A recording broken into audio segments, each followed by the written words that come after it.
ਅੱਜ ਦਾ ਸਾਡਾ ਟੌਪਿਕ ਹੈ demand and theory of demand. ਜਿਵੇਂ ਕਿ ਅਸੀਂ ਪਹਿਲਾਂ ਦੇਖਿਆ ਸੀ ਕਿ ਵਾਟ ਇਜ਼ ਡਿਮਾਂਡ। ਡਿਮਾਂਡ ਕੀ ਹੈ ਕਿ ਕਿਹੜੇ ਫੈਕਟਰਸ ਨੇ ਜਿਹੜੇ ਡਿਮਾਂਡ ਨੂੰ ਅਫੈਕਟ ਕਰਦੇ ਨੇ। ਆਪਾਂ ਨੇ ਕੀ ਦੇਖਿਆ ਸੀ, ਅੱਜ ਅਸੀਂ ਪੜਾਂਗੇ ਡਿਮਾਂਡ ਦਾ ਦੂਸਰਾ ਟੌਪਿਕਸ ਜੋ ਆਪਣਾ ਰਹਿ ਗਿਆ ਸੀ, increase and decrease in demand and extension and contraction in demand. ਉਸ ਤੋਂ ਪਹਿਲਾਂ ਅਸੀਂ ਦੇਖਦੇ ਹਾਂ ਕਿ ਅਸੀਂ ਡਿਮਾਂਡ ਦੇ ਵਿੱਚ ਕੀ ਦੇਖਿਆ ਸੀ ਤੇ ਥਿਊਰੀ ਆਫ ਡਿਮਾਂਡ ਕੀ ਸੀ। ਤਾਂ ਫਸਟਲੀ ਅਸੀਂ ਦੇਖਿਆ ਸੀਗਾ ਮੀਨਿੰਗ ਆਫ ਡਿਮਾਂਡ। ਡਿਮਾਂਡ ਕੀ ਹੁੰਦੀ ਹੈ? ਕਹਿੰਦੇ the term demand is used in economics in special sense. We use the term desires, want and demand to convey the same meanings. ਜਿਵੇਂ ਕਿ ਅਸੀਂ desires ਤੇ want ਨੂੰ same meanings ਦੇ ਵਿੱਚ ਲੈ ਜਾਂਦੇ ਆ। normal ਆਪਣੇ words ਦੇ ਵਿੱਚ ਆਪਾਂ ਕਹਿੰਦੇ ਕਿ ਇੱਛਾ ਤੇ want ਇੱਕ ਚੀਜ਼ ਹੈ, ਲੇਕਿਨ ਇਕਨੋਮਿਕਸ ਦੇ ਵਿੱਚ ਇੱਛਾ ਤੇ ਡਿਜ਼ਾਇਰ ਦਾ ਡਿਫਰੈਂਟ ਮਤਲਬ ਹੈ। ਡਿਜ਼ਾਇਰਸ ਦਾ ਮਤਲਬ ਹੁੰਦਾ ਹੈ ਕਿਸੇ ਚੀਜ਼ ਨੂੰ ਚਾਹਣਾ, ਮਤਲਬ ਕਿਸੇ ਚੀਜ਼ ਦੀ ਇੱਛਾ ਕਿ ਮੈਨੂੰ ਆਹ ਚੀਜ਼ ਖਰੀਦਣ ਦੀ ਇੱਛਾ ਹੈ। ਜਿਵੇਂ ਕਿ ਮੈਂ ਕਾਰ ਲੈਣਾ ਚਾਹੁੰਦੀ ਹਾਂ, ਮੈਨੂੰ ਕਾਰ ਦੀ ਡਿਜ਼ਾਇਰ ਹੈ ਕਾਰ ਨੂੰ ਬਾਏ ਕਰਨ ਦੀ, ਲੇਕਿਨ ਅਗਰ ਮੇਰੇ ਕੋਲ ਕੋਈ ਜਿਹੜੀ ਹੈ ਉਸਨੂੰ ਬਾਏ ਕਰਨ ਦੇ ਲਈ ਮਨੀ ਹੋਏਗੀ ਨਹੀਂ ਹੋਏਗੀ ਤਾਂ ਇਟਸ ਮੀਨਸ ਮੇਰੀ ਡਿਜ਼ਾਇਰ ਹੀ ਰਹਿ ਜਾਏਗੀ। ਤੇ ਵਾਂਟ ਦਾ ਕੀ ਮਤਲਬ ਹੈ? ਵਾਂਟ ਦਾ ਮਤਲਬ ਹੈ ਕਿਸੇ ਚੀਜ਼ ਦਾ ਚਾਹਣਾ ਕਿ ਮੈਨੂੰ ਇਸ ਚੀਜ਼ ਦੀ ਜ਼ਰੂਰਤ ਹੈ। ਅਗਰ ਮੈਨੂੰ ਕਾਰ ਦੀ ਜ਼ਰੂਰਤ ਹੈ ਲੇਕਿਨ ਮੇਰੀ ਇਸਨੂੰ ਖਰੀਦਣ ਦੀ ਇੱਛਾ ਨਹੀਂ ਹੈ, ਡਿਜ਼ਾਇਰ ਨਹੀਂ ਹੈਗਾ, ਤਾਂ ਇਹ ਵਾਂਟ ਹੀ ਰਹਿ ਜਾਏਗੀ। ਲੇਕਿਨ ਡਿਜ਼ਾਇਰ ਤੇ ਵਾਂਟ ਡਿਮਾਂਡ ਕਦੋਂ ਬਣਨਗੀਆਂ? ਜਦੋਂ ਮੇਰੇ ਕੋਲ ਕਿਸੇ ਚੀਜ਼ ਨੂੰ ਕਾਰ ਨੂੰ ਖਰੀਦਣ ਦੀ ਡਿਜ਼ਾਇਰ ਵੀ ਹੈ ਤੇ ਮੈਂ ਇਸਨੂੰ ਖਰੀਦਣਾ ਵੀ ਚਾਹੁੰਦਾ, ਮੈਨੂੰ ਜ਼ਰੂਰਤ ਵੀ ਹੈ ਤੇ ਇਸਨੂੰ ਖਰੀਦਣ ਦੇ ਲਈ ਮੇਰੇ ਕੋਲ ਮਨੀ ਵੀ ਹੈ ਤੇ ਮੈਂ ਇਸਨੂੰ ਖਰੀਦਣ ਦੇ ਏਬਲ ਵੀ ਹਾਂ, ਵਿਲਿੰਗ ਵੀ ਹਾਂ, ਤਦ ਮੈਂ ਇੱਕ ਪਾਰਟਿਕੂਲਰ ਟਾਈਮ ਪੀਰੀਅਡ ਦੇ ਵਿੱਚ ਇਸ ਚੀਜ਼ ਦੀ ਕੀ ਕਰੂੰਗਾ? ਕਾਰ ਦੀ ਡਿਮਾਂਡ ਕਰੂੰਗਾ। ਤਦ ਕਹਿੰਦੇ ਤਿੰਨੋਂ ਚੀਜ਼ਾਂ ਮਿਲ ਕੇ ਕਿਸੇ ਚੀਜ਼ ਨੂੰ ਖਰੀਦਣ ਦੀ ਇੱਛਾ, willing and desires and want and ਉਸਨੂੰ ਪੂਰਾ ਕਰਨ ਦੇ ਲਈ ਧਨ ਦਾ ਹੋਣਾ ਜ਼ਰੂਰੀ ਹੈ। ਤਾਂ ਇਸ ਦੇ ਨਾਲ ਹੀ ਜਿਹੜੀ ਆਪਣੀ ਡਿਮਾਂਡ ਹੈ ਉਹ ਕੀ ਹੁੰਦੀ ਹੈ? ਉਤਪੰਨ ਹੁੰਦੀ ਆ। ਤੇ ਉਸ ਦੂਸਰਾ ਆਪਾਂ ਨੇ ਦੇਖਿਆ ਸੀ ਕਿ ਡਿਮਾਂਡ ਤੇ ਕੁਆਂਟੀਟੀ ਡਿਮਾਂਡਡ ਦੇ ਵਿੱਚ ਡਿਫਰੈਂਸ ਹੁੰਦਾ ਹੈ। ਡਿਮਾਂਡ ਦਾ ਮਤਲਬ ਕੀ ਹੈ ਕਿ ਜਦੋਂ ਕੋਈ ਵੀ ਜਿਹੜਾ ਆਪਣਾ ਕੰਜ਼ਿਊਮਰਸ ਹੈ ਕਿਸੇ ਇੱਕ ਪਾਰਟਿਕੂਲਰ ਟਾਈਮ ਪੀਰੀਅਡਸ ਦੇ ਵਿੱਚ ਡਿਫਰੈਂਟ ਜਿਹੜੀਆਂ ਕੁਆਂਟੀਟੀਜ਼ ਨੇ ਕਿਸੇ ਵੀ ਗੁੱਡ ਦੀਆਂ ਡਿਫਰੈਂਟ ਪ੍ਰਾਈਸਿਸ ਤੇ ਬਾਏ ਕਰਦਾ ਹੈ। ਜਿਵੇਂ ਕਿ ਡਿਫਰੈਂਟ ਪ੍ਰਾਈਸਿਸ ਤੇ ਡਿਫਰੈਂਟ ਕੁਆਂਟੀਟੀਜ਼ ਦੀ ਡਿਮਾਂਡ ਕਰਦਾ ਤੇ ਇਟਸ ਮੀਨਸ ਕੁਆਂਟੀਟੀ ਡਿਮਾਂਡਡ। ਜਿਵੇਂ ਕਿ ਜਦੋਂ ਪ੍ਰਾਈਸ ਹੈ ਆਪਣੀ ਕਿਸੇ ਆਈਸਕ੍ਰੀਮ ਦੀ ਪ੍ਰਾइस 4 रुपीज़ है तो वो 1 क्वांटिटी आइसक्रीम दे लवेगा। अगर आइसक्रीम की प्राइस 3 रुपीज़ है घट जाती है तो वो क्वांटिटीज इंक्रीज करके 2 एंड अगर 4 घट जाती है 2 रुपीज़ तो आइसक्रीम की क्वांटिटीज 4 इंक्रीज कर देगा, उन्होंने डिमांड इंक्रीज करेगा। तो इट्स इज मीन्स डिमांड ते क्वांटिटी डिमांडेड तक ਕੀ ਅਰਥ ਹੈ? ਕੁਆਂਟੀਟੀ ਡਿਮਾਂਡਡ ਹੁੰਦਾ ਕਿ ਕਿਸੇ ਇੱਕ ਪਾਰਟਿਕੂਲਰ ਟਾਈਮ ਪੀਰੀਅਡ ਦੇ ਵਿੱਚ ਕਿਸੇ ਐਟ ਵਨ ਪ੍ਰਾਈਸ, ਕਿਸੇ ਵਨ ਪ੍ਰਾਈਸਿਸ ਤੇ ਜਦੋਂ ਕੋਈ ਵੀ ਕੰਜ਼ਿਊਮਰਸ ਕਿਸੇ ਚੀਜ਼ ਦੀਆਂ ਡਿਫਰੈਂਟ ਕੁਆਂਟੀਟੀਜ਼ ਨੂੰ ਕੀ ਕਰਦਾ ਹੈ? ਬਾਏ ਕਰਦਾ ਹੈ। ਜਿਵੇਂ ਕਿ 4 ਰੁਪੀਜ਼ ਹੋਣ ਤੇ ਕੋਈ ਜਿਹੜਾ ਹੈ ਆਈਸਕ੍ਰੀਮ ਦੀ ਪ੍ਰਾਈਸ ਜਦੋਂ 1 ਰੁਪੀਜ਼ ਹੈ ਤਾਂ ਕੰਜ਼ਿਊਮਰਸ ਕੀ ਕਰਦਾ ਹੈ? 4 ਕੁਆਂਟੀਟੀਜ਼ ਬਾਏ ਕਰਦਾ। ਦਿਸ is the quantity demanded. And ਉਸ ਤੋਂ ਬਾਅਦ ਆਪਾਂ ਨੇ ਦੇਖਿਆ ਡੈਫੀਨੇਸ਼ਨ। ਫਰਗੂਸਨ ਦੀ ਡੈਫੀਨੇਸ਼ਨ ਸੀ ਤਾਂ ਉਹਨਾਂ ਨੇ ਕੀ ਬੋਲਿਆ ਸੀਗਾ? Demand refers to the quantities of commodity that consumers are able and willing to buy at each possible price during a period of time, other things being equal। ਕਹਿੰਦੇ ਜਦੋਂ other things being constant ਜੋ demand ਨੂੰ affect ਕਰਦੀਆਂ ਨੇ like consumers taste preference, ਠੀਕ ਹੈ, ਜਾਂ ਫਿਰ ਆਪਣੇ substitution goods related goods ਦੇ prices ਜਦੋਂ constant ਰਹਿਣ ਤਾਂ ਪ੍ਰਾਈਸ ਦੇ ਅਕੋਰਡਿੰਗਸ ਓਨਲੀ ਪ੍ਰਾਈਸ ਚੇਂਜ ਹੋਣ ਦੇ ਨਾਲ ਜਦੋਂ ਡਿਫਰੈਂਟ ਕੁਆਂਟੀਟੀਜ਼ ਨੇ ਜਿਹੜੀਆਂ ਕੰਜ਼ਿਊਮਰਸ ਬਾਏ ਕਰਦਾ ਤਾਂ ਇਟ ਇਜ਼ ਕਾਲਡ ਡਿਮਾਂਡ। ਤਦ ਕਹਿੰਦੇ ਵਸਤੂ ਦੇ ਮੰਗ ਦੇ 5 ਤੱਤ ਹਨ। What is demand? ਕਹਿੰਦੇ ਡਿਮਾਂਡ ਇਹ 5 ਜਿਹੜੇ ਫੈਕਟਰਸ ਨੇ ਉਹਨਾਂ ਨੂੰ ਮਿਲ ਕੇ ਬਣਦੀ ਹੈ। ਵਸਤੂ ਨੂੰ ਪ੍ਰਾਪਤ ਕਰਨ ਦੀ ਇੱਛਾ ਐਂਡ ਉਸਨੂੰ ਪੂਰਾ ਕਰਨ ਦੇ ਲਈ ਧਨ ਐਂਡ ਧਨ ਖਰਚਣ ਦੀ ਤਤਪਰਤਾ, ਵਸਤੂ ਦੀ ਮਾਤਰਾ ਅਤੇ ਕੀਮਤ ਵਿੱਚ ਸੰਬੰਧ, ਮੰਗ ਦੀ ਮਾਤਰਾ ਦਾ ਸਮੇਂ ਨਾਲ ਸੰਬੰਧ। ਤਾਂ ਇਹ ਜਿਹੜੇ 5 ਫੈਕਟਰਸ ਨੇ ਇਹ ਇਕੱਠੇ ਹੋ ਕੇ ਹੀ ਜਿਹੜੀ ਆਪਣੀ ਡਿਮਾਂਡ ਹੈ ਉਸਨੂੰ ਕੀ ਕਰਦੇ ਨੇ? ਉਤਪੰਨ ਕਰਦੇ ਨੇ। ਤੇ ਇੱਥੇ ਡਿਮਾਂਡ ਦੀ ਜਿਹੜੀ ਡੈਫੀਨੇਸ਼ਨ ਸੀਗੀ ਡਾਕਟਰ ਵੀਰਾ ਦੀ ਡੈਫੀਨੇਸ਼ਨ ਸੀ। ਉਹਨਾਂ ਦੇ ਅਨੁਸਾਰ ਮੰਗ ਕਿਸੇ ਪਦਾਰਥ ਦੀ ਉਹ ਮਾਤਰਾ ਹੈ ਜੋ ਇੱਕ ਸਮੇਂ ਵਿੱਚ ਇੱਕ ਦਿੱਤੀ ਹੋਈ ਕੀਮਤ ਤੇ ਖਰੀਦੀ ਜਾਵੇਗੀ। ਕਹਿੰਦੇ ਪਦਾਰਥ ਦੀ ਕਹਿੰਦੇ ਮੰਗ ਉਹ ਮਾਤਰਾ ਹੈ ਜੋ ਕਿਸੇ ਪਾਰਟਿਕੂਲਰ ਟਾਈਮ ਪੀਰੀਅਡ ਦੇ ਵਿੱਚ ਪਾਰਟਿਕੂਲਰ ਪ੍ਰਾਈਸ ਤੇ ਕਿਸੇ ਵੀ ਕੰਜ਼ਿਊਮਰਸ ਦੇ ਥਰੂ ਕੀ ਆ ਬਾਏ ਕੀਤੀ ਜਾਵੇਗੀ। ਐਂਡ ਮੰਗ ਦੀਆਂ ਕਿਸਮਾਂ ਜਿਹੜੀ ਹੈ ਆਪਣੀ types of demand, 3 types of demand ਨੇ। ਫਰਸਟ ਇਜ਼ ਕੀਮਤ ਮੰਗ ਜਿਹਨੂੰ ਪ੍ਰਾਈਸ ਡਿਮਾਂਡ ਕਹਿੰਦੇ ਆ, ਐਂਡ ਸੈਕੰਡ ਇਜ਼ ਆਮਦਨ ਮੰਗ ਜਿਹਨੂੰ ਇਨਕਮ ਡਿਮਾਂਡ ਕਹਿੰਦੇ ਆ, ਐਂਡ ਥਰਡ ਇਜ਼ ਆੜੀ ਮੁੱਲ ਜਿਹਨੂੰ ਆਪਾਂ ਕ੍ਰਾਸ ਡਿਮਾਂਡ ਕਹਿੰਦੇ ਆ। ਤਾਂ ਇਹ 6 ਤਰ੍ਹਾਂ ਦੀਆਂ ਜਿਹੜੀਆਂ ਆਪਣੀਆਂ ਡਿਮਾਂਡਸ ਨੇ ਇਹ ਹੁੰਦੀਆਂ ਨੇ। ਤਾਂ ਸਭ ਤੋਂ ਪਹਿਲਾਂ ਕੀਮਤ ਮੰਗ ਕੀ ਹੁੰਦੀ ਆ, ਪ੍ਰਾਈਸ ਡਿਮਾਂਡ ਸਾਨੂੰ ਦੱਸਦੀ ਸੀ relationship between the price and demand, ਕਿ ਪ੍ਰਾਈਸ ਤੇ ਡਿਮਾਂਡਸ ਦੇ ਵਿੱਚ ਕੀ ਹੁੰਦਾ ਹੈ, ਇਨਵਰਸ ਰਿਲੇਸ਼ਨਸ਼ਿਪ ਹੁੰਦਾ ਹੈ। ਪ੍ਰਾਈਸ ਵੀ ਡਿਮਾਂਡ ਨੂੰ ਅਫੈਕਟ ਕਰਦੀ ਹੈ, ਜਦੋਂ ਪ੍ਰਾਈਸ ਡਿਮਾਂਡ ਨੂੰ ਅਫੈਕਟ ਕਰੇਗੀ ਤਾਂ it is called price demand. ਤਾਂ ਇਨਵਰਸ ਰਿਲੇਸ਼ਨ ਦੇ ਵਿੱਚ ਕੀ ਹੁੰਦਾ ਹੈ, ਜਦੋਂ ਪ੍ਰਾਈਸਿਸ ਇਨਕਰੀਜ਼ ਹੁੰਦਾ ਹੈ ਤਾਂ ਡਿਮਾਂਡ ਕੀ ਹੁੰਦੀ ਹੈ, ਡਿਕਰੀਜ਼ ਹੁੰਦੀ ਹੈ ਕਿਸੇ ਵੀ ਵਸਤੂ ਦੀ। ਜਦੋਂ ਪ੍ਰਾਈਸ ਡਿਕਰੀਜ਼ ਹੁੰਦਾ ਤਾਂ ਡਿਮਾਂਡ ਇਨਕਰੀਜ਼ ਹੁੰਦੀ ਆ। ਤਾਂ ਆਪਾਂ ਕਹਿ ਸਕਦੇ ਹਾਂ ਕਿ demand for X good is a function of price of X good, ਕਿ ਐਕਸ ਗੁੱਡ ਦੀ ਜਿਹੜੀ ਡਿਮਾਂਡ ਹੈ ਉਹ ਐਕਸ ਗੁੱਡ ਦੇ ਹੀ ਪ੍ਰਾਈਸ ਤੇ ਕੀ ਆ, ਡਿਪੈਂਡ ਕਰਦੀ ਆ। And the second is a ਆਮਦਨ ਮੰਗ, ਜਿਹਨੂੰ ਆਪਾਂ ਇਨਕਮ ਡਿਮਾਂਡ ਕਹਿੰਦੇ ਆ। ਜਿਹੜੀ ਆਪਣੀ ਆਮਦਨ ਮੰਗ ਇਨਕਮ ਡਿਮਾਂਡ ਹੈ, ਸਾਨੂੰ ਦੱਸਦੀ ਹੈ relationship between the income and demand. Income ਤੇ ਡਿਮਾਂਡ ਦੇ ਵਿੱਚ ਪੋਜ਼ਿਟਿਵ ਰਿਲੇਸ਼ਨਸ਼ਿਪ ਹੁੰਦਾ ਹੈ। ਆਪਾਂ ਕਹਿ ਸਕਦੇ ਹਾਂ ਕਿ ਡਿਮਾਂਡ ਫॉर ਐਕਸ ਗੁੱਡ किस चीज से डिपेंड है, is a function of income, means Y चीज, वाई दा फंक्शन है, इनकम दा फंक्शन है। अगर किसी भी कंज्यूमर्स की जिहड़ी इनकम है इंक्रीज हुंदी है तो इट्स मींस गुड्स की डिमांड भी इंक्रीज हुंदी है।